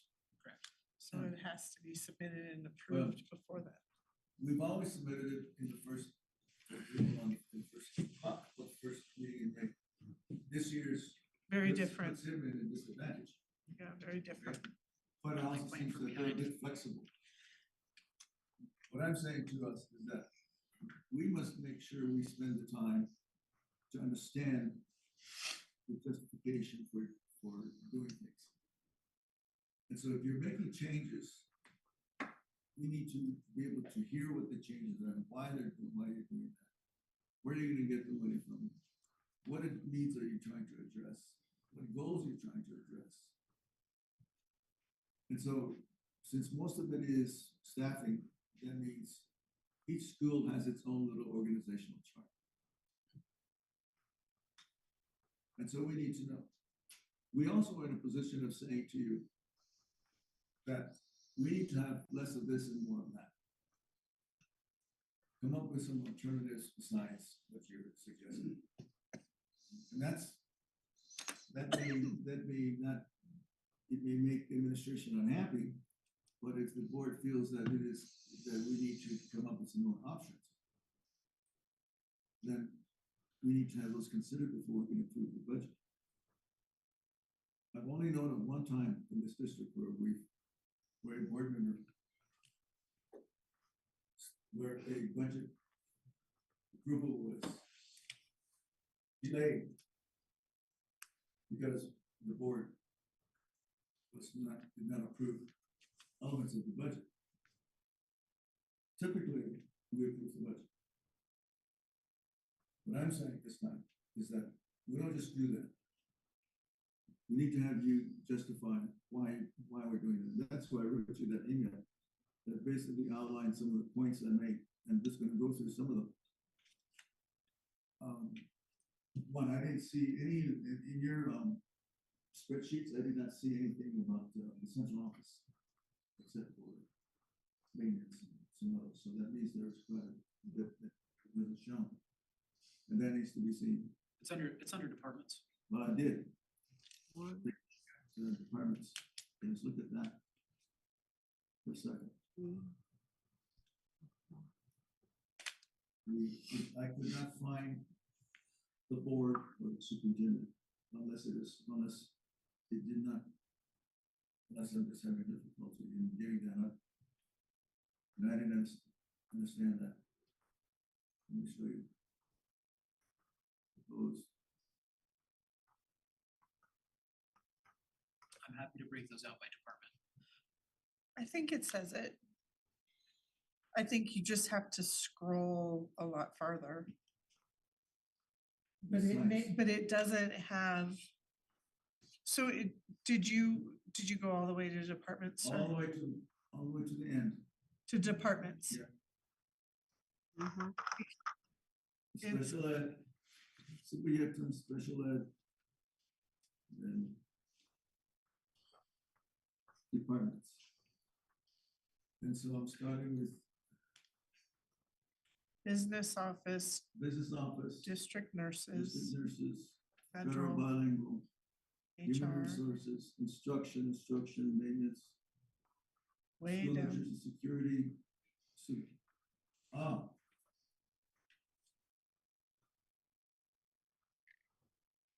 Again, That's what I didn't see.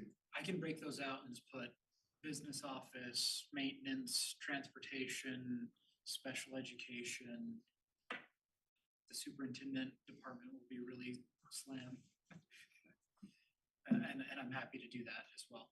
Well, I think, as I said, the positive is that there's more information than we have done. It's just that we need to format it in such a way that we can see decisions. Absolutely. Because some of them are fun. I'm assuming that all of them are funded through GEO, unless some of them are not. We need to break that out. I mean, look, all 11,000. 21,000. Some are not, so like, Dr. Martin, for example, is split funded. He's likely split funded through GEO and one of the title funds, or even like early education. Because of his role, we're allowed to do that.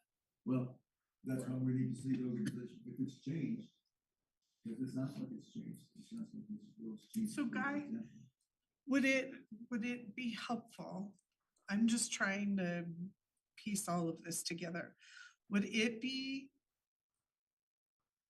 easier to read, if you will, if we had everything that's funded out of GEO. the 11,000 and then a list of what all of those things are? And then next is, looking at nurses, that's 25,153. And then, but obviously going in order, right? But is that something, I think what Mr. Jones is genuinely getting at least what I'm hearing him asking us is, how can he display all of this information to make it most palatable for the board to see where the funding is going and for what? So would that make it easier? Because you talked a lot earlier about the school site breakdown, which this clearly, was an amazing, again, Mr. Jones, very good start for us to understand each school site. But how would you recommend, Mr. Jones, break it down? So let me finish your thought. Please. So let's do the positions, and let's do the positions again in order with their funding source in addition to the FTEs. I'll include the projections for the student numbers which justify those FTEs. In addition, I'll add the general operating fund and everything that goes from that fund by site. And then I can put all of those together so you have an overview as well. So if you're at Blue Water and the principal is paid out of GO, they will go into that calculation. But if we have a SPED assistant and they're paid out of IDEAB, their salary will be in that line. So you'll see it in multiple places. You'll see it at the principal line, and then you'll see it at the special education assistant line, and then you will also see it in the 11,000 and the IDEAB funding cover. And that way it's all in one place. So you can look and you can say, oh, we are not spending any Title II money at Grants High School. Or, we're not spending any Title VI money at this school. So then you have a good idea of what funds are being spent where and how we're addressing those needs. And I really think that the matrix will help fill in a lot of that, because you can see the course offerings in addition to the needs or in our student count. So here's a great example. If you have a reading intervention teacher that is there in addition to a core teacher, then we can have that there. And the reason why we did that is because whatever. So I'll also note that I've met with the principals regarding their own matrix and their positions, and we're all on the same page. So I know that earlier it was mentioned that they have this wish list of what they could potentially want. My door is open, and I'm happy to accommodate those sorts of things. And I want the principals, when they have this budget and it's finalized, Mr. or Mrs. Principal has the opportunity to take ownership for their budget and knows what is available at their site so that they can make the best decisions as well, which has not been practiced for some time. Okay. That all has to fall under the umbrella of addressing needs and priorities. Correct. Academic needs and priorities. So if they add another staff that is not the regular teacher, then how does that additional supplementary staff justified under the priority and need of that school. Sure. That's important.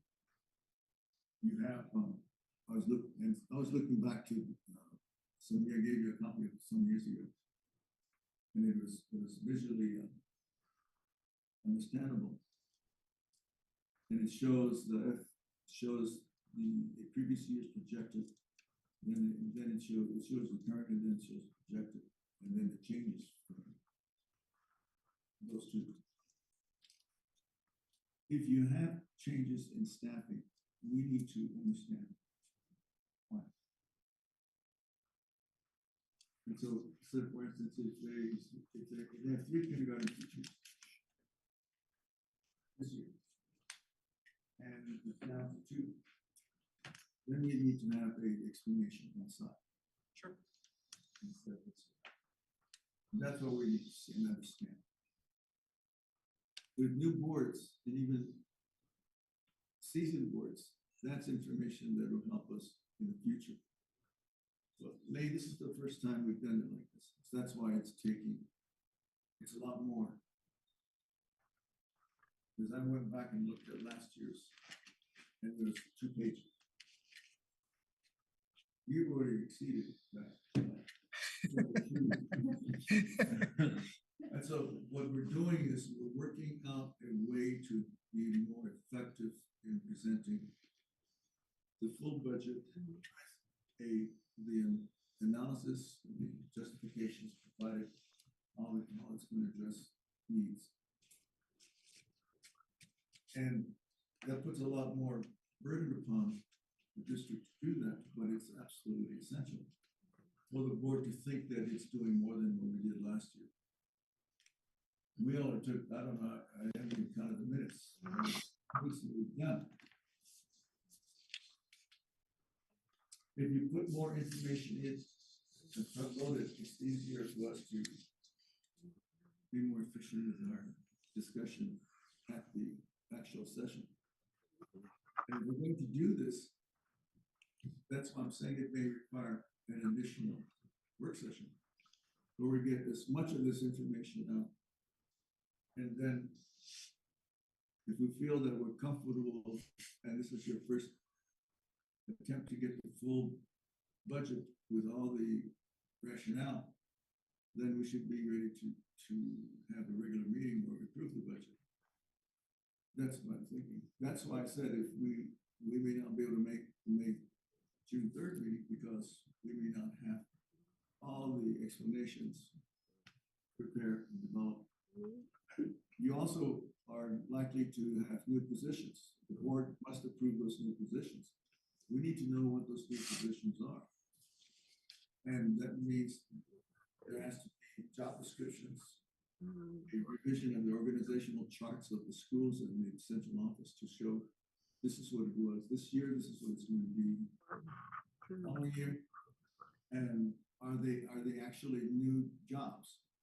And if they are, then we need to recognize that it's important for us to know why they're being changed. And it's conceivable.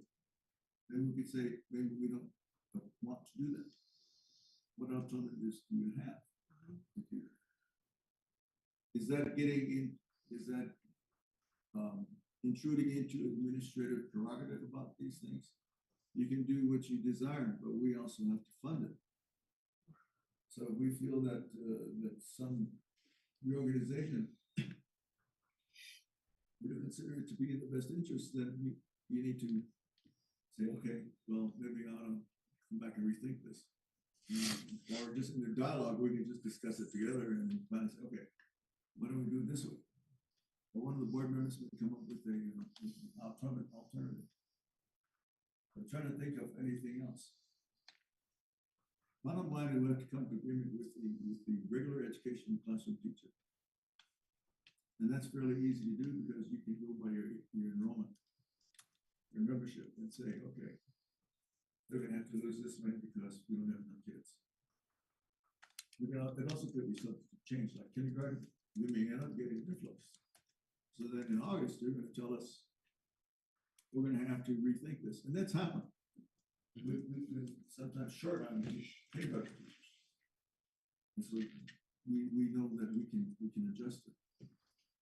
So tonight, even though it's taking time and consuming time, it's important time that we must have in order to ensure we do our job of actually understanding why our budget is being built this way.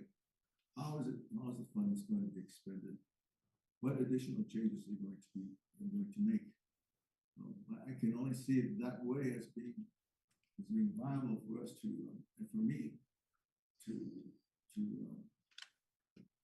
go along with that. It says here, my email to you, specify what courses are being taught at mid school and high school instead of showing the subjects, say math, science, language arts. Can't tell. So show algebra 1, algebra 2. Because what you have in the GHS budget just says math. That's the matrix that Mr. Jones was Right. talking And about. so you can actually some way show it visually so we can see it right away, okay. And it's a reflection of what, and actually next year will be a true reflection because we're gonna change. We're still not gonna offer algebra 2 because it's still part of the required graduation courses. So in GHS, they're gonna show who's teaching algebra, who's teaching algebra 2, what other math courses are there. And they lay that out. The community wants to know, are we gonna have calculus? They're gonna Acoma High School has forever been wanting to get, can we get more staff? Because that's one of the reasons why kids leave, because we don't have enough offerings. So we do offer more than algebra 1 and algebra 2 in geometry. Do we also offer trigonometry? We offer calculus. We provide financial literacy, the math portion of it. But we need to see that. That's our job to know that. We should feel comfortable when the budget's done, we can answer the public's question. If we see them in Walmart, they can say, how come they didn't do this? Well, we've got an algebra 1 teacher, an algebra 2 for next year, we may not. So we need to be able to provide an explanation and see it all. Break out and show how each site addresses the district academic needs, goals, and priorities. Nancy Martinez, etc. The board wants to know how this budget is going to impact its strategic plan for academic achievement, especially for diverse populations with high quality leadership and instructional programs. How will the funds enhance achievement of the individual dash plans? Those things need to be said. They don't always get aligned with a specific expenditure. It's just that they need to say it. We need to know what they're doing. That's what the tribes want. That's what every community wants to know. How are you doing that? And I said that there should be a separate visual for the school, what you already said. With an overview of what the academic needs of that school, what staffing they're going to want. Teachers, administrators, and instructional coaches, programs. One of the things that Mr. Weiner is bringing in is the Marzano. It's a program, massive program that is supposed to systematically improve the clarity of instruction, providing focus. And we need to see how that's going to be launched. So what staffing do we have at schools that are to help ensure that the new program structure succeed? What interventions are they going to address? They want to justify any changes to staffing, any site and department. If there are changes, then explain the rules. I sent that to you. I sent that to, well, I didn't send it to you, but I only sent it to you simply because of the rolling form stuff. When I sent all of this to them, and these are the things that we need to see. I have nothing much else to say. See? That's what I think we need to have next special session. I don't know when you're going to be able to get that done. We have, you look at the calendar. The It'd have gala, to be next week. we've got the Even if we gala could do it Tuesday. virtue, I don't know. It'd have to be doing. Cause I mean, this is a crazy, this month is already stacked as it is, and I'm like stacked all the way till mid-June. I won't be back in grants till like the 15th. We can always do virtual. Yeah, that's what I'm saying, you know, that might be my option there. And everything you're saying, Guy, is when we go out campaigning and run for these positions, that's what the people ask us on the street, at their houses, is what are you doing with our money? Yeah. And And you're right, we need to be more, we need to see what It's we're our doing. first time, and they're blessed with the first time, first time that we're working out the bugs. And so by giving ourselves the time to really have you present a more careful and deliberate presentation of all aspects of the budget. Because in the future, you may not have to do that, because we will have figured, we know what it is, and it'll be much more cleaner and swifter. If the state doesn't Not 10, change add on, their, so much more. that's what I think is necessary. Thank you. Appreciate that. No, that's the questions I hear when we're out Yeah. running for our position, they want to know. But like I said, last year, I was just learning, we're just learning, all of us. And this is a learning experience for all of us this time around, is to build it. But now, if you have already made changes to the organizations, where the board has not approved those yet. So my hope is that that you're going to, you hope that the board will approve what you've already started to do. You know what they are, and you alluding that there's some shifting of things.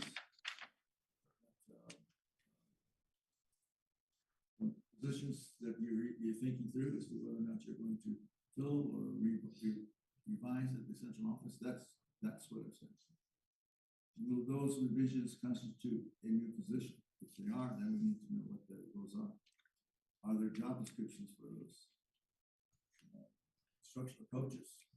We talked about instructional coaches. To the extent that we're going to sustain the instructional coaches for the schools, how many are there? Do they get levels too? Or they Instructional already, coaches. or they already at their pay? They're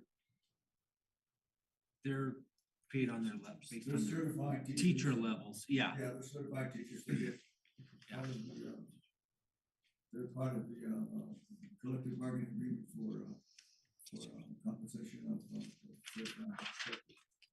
The others, assistant principals. Some schools have assistant principals, some of them don't.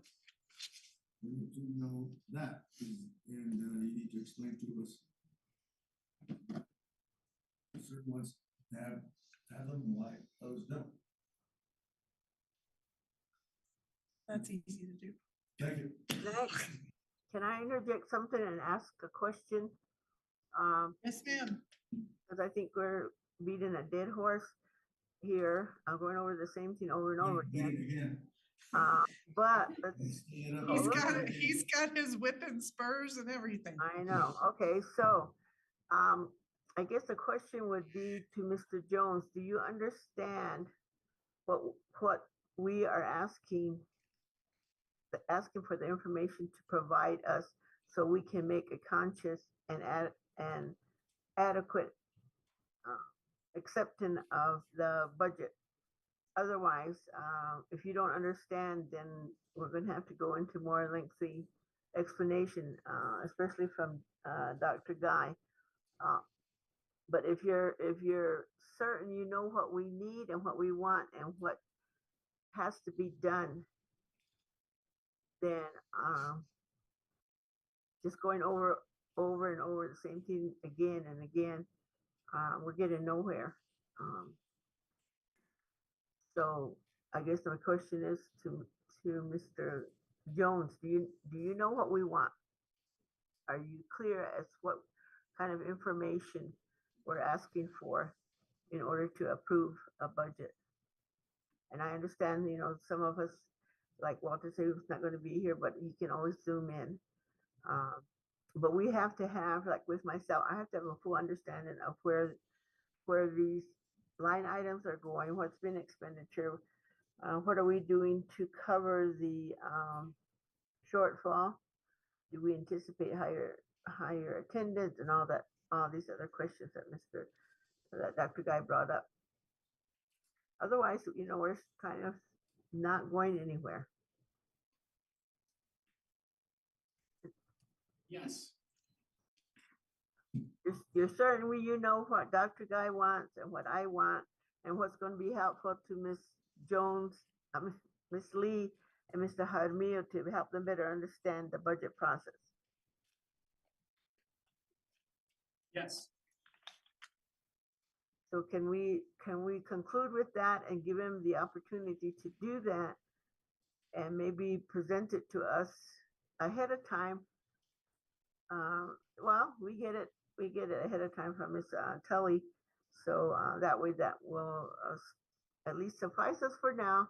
And if we need an emergency meeting or whatever to clarify some stuff, I don't see having any problem with doing that. But right now we're just, we got to take the spurs off of Dr. Guy for a little bit and and give them to Mr. Jones so he can wear them and get on the horse. I've got my boots on, ready to go. Okay, all right, he's got his boots on, Dr. Guy. And I'm certain, and you know, this, Mr. Jones, this is gonna be a new experience because I think we already told you from the beginning, running a school budget is really different. There are things that don't normally happen in a regular, anybody's business, okay? We've got to consider the staff and all this stuff. And he's talked about the instructional coaches. What do they do? Do we need them? And I think Dr. Martin would agree with me that some of the gains that we talked about back had a lot to do with the use of the instructional coaches and how important they were to the teachers for resources, for additional resources and just help in the classroom. So a lot of that stuff is you know, should be provided by the principals. And by all means, like Dr. Guy said, the principals should be able to, and they should know who they want or what staff they need and what staff they want. And that I have so much experience with the principals that they know what they want. We just let them do their job, and not to second guess them. Just let them do their job, and let them hire who's going to make their gains and who's going to do the best for our students. That way, we don't have to second guess them all the time either. I mean, That's always our goal. Do what's best for students, right? And they're the ones with the expertise. They're the ones with the master's degree and the teaching license and the years of experience. So let them be the principals. Agreed. Thank you, ma'am. Okay. I think that, yeah. Well, you. I'm not gonna get myself in trouble on that one. 45 minutes. So I think Mr. Widener, Mr. Jones, we want you to sit down. we're gonna focus on Mr. Widener now. How's our guest? He's hanging in. He hasn't fallen asleep yet. You're okay coming to school board meetings? He says you need a work session. There you go. That would have been perfect too. Mr. Widener, you're We up, sir. have President Key here tonight and he's joining us from Baca Pruitt. We're glad you're here, sir. Superintendent's report, I can keep it brief. I wanted to share the final numbers of the graduates. We all got to attend some of the graduation ceremonies and parts of it we were there, and we had from Grants High School, we had 170 graduates. 2 of those students graduated with associate's degrees, and 2 of those students were board approved early graduates. So good group of kids that really hustled. They graduated on Friday night. On the 9th, we had our 10 students graduate from the early college high school. There were 6 of those students that had earned an associate's degree. One of them had two associate degrees, and one was an early graduate at the early college high school.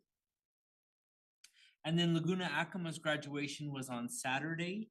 There were this is really something to tote and be proud of, and I think we need to make this public as, you know, as people talk about Yazi Martinez and negativity.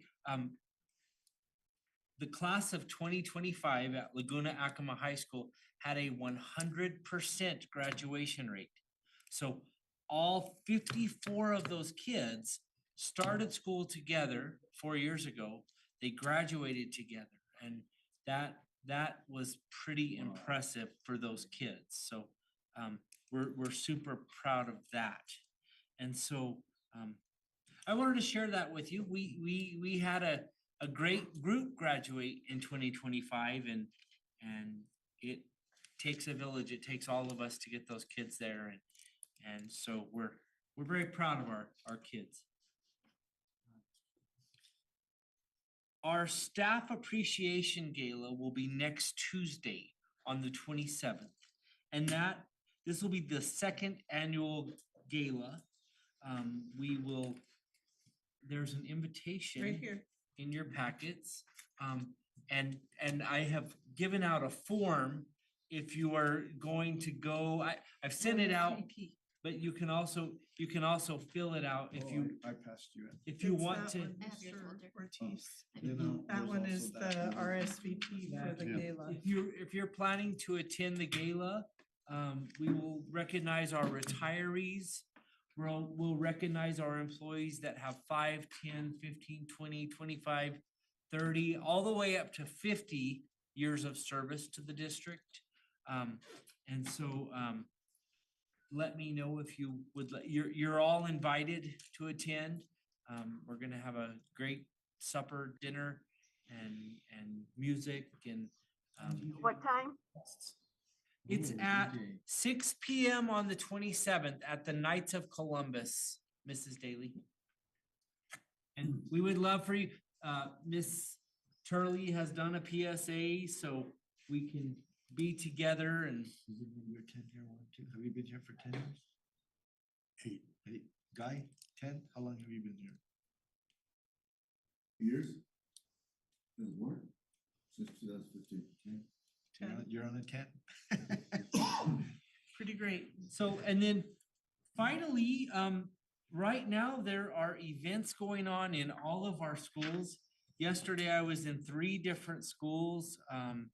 They had a talent show at Mount Taylor. They had a talent show at Cabero today. Well, not a talent show, an awards recognition at Cabero today.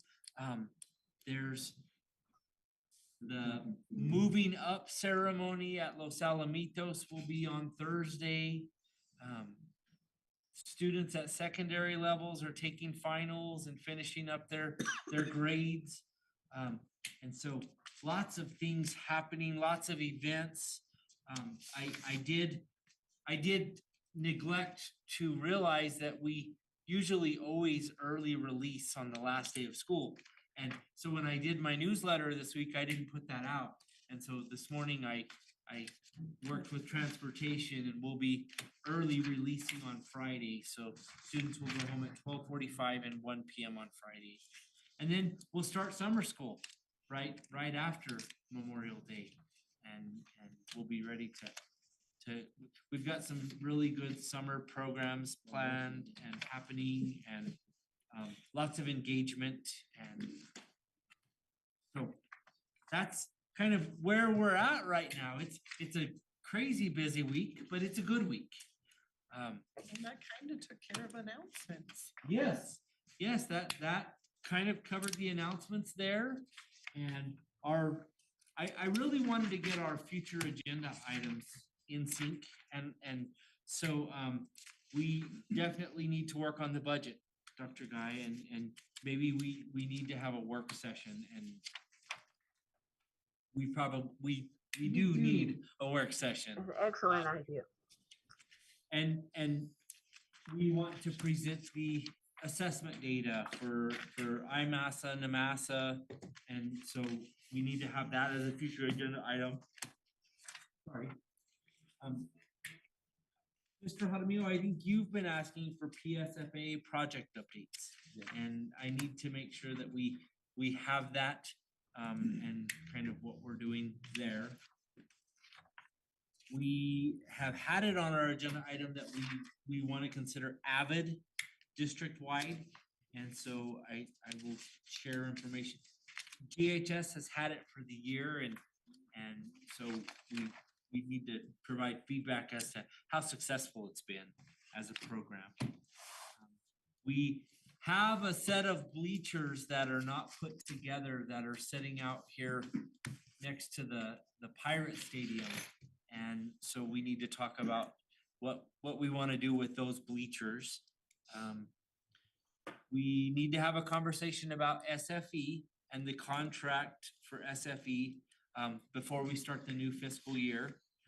And then we of course need to make sure that ESS is a good partnership for us. That's our subservice. And so of course the budget the board needs to run the budget. And so you guys kind of need to have a say in our food services and our subbing. And then we need to give you a staffing update. We, you know, as you know, we've had some changes and so I need to make sure that you guys know we're fully staffed and that we're working to be fully staffed and the negotiation. Organizational chart, we need that along with the staffing. And we'll include that as part of the budget. Okay. And so Mr. Jones will make sure and include that, so you have that. And then, of course, collective bargaining is going on with the union negotiations, and we'll want to bring that to the board with the salary schedules and all of that information, so. The only other thing that's not on here that I know is coming up is the NMSU budget and the ECHS lease. Correct. So that we also need to Correct. get to that. And Oh, I thought it was on. that'll probably be on our June 3rd. Great. So that's all of the future agenda items. Everybody's falling asleep. We're cold in here. Well, like to item F, any construction or anything to go to, I like to keep, give local Keep up. vendors a chance, if we can keep that money here, we have welders or carpenters or plumbers that's trying to see if they can help us out here too. Always good. That's our finance committee is very good about, we have those conversations. We have these CTE programs, and we wanna keep the money in town if we can. Yes, sir. Do you have a recommendation to adjourn? I recommend that we adjourn. Excellent. Board members, is there a motion to adjourn as presented? You mean I'll finally stay for one whole one? So moved. Thank you. And a second, please. Second? Thank you. It has been moved by Ms. Hunt Daly and seconded by Mr. Jaramillo to adjourn the meeting as presented. Ms. Turley, roll call, please. Dr. Ashambo? Yes. Ms. Hunt Daly? Yes. Mr. Jaramillo? Yes. Mr. Ortiz? Yes. Mrs. Lee? Aye, motion carries.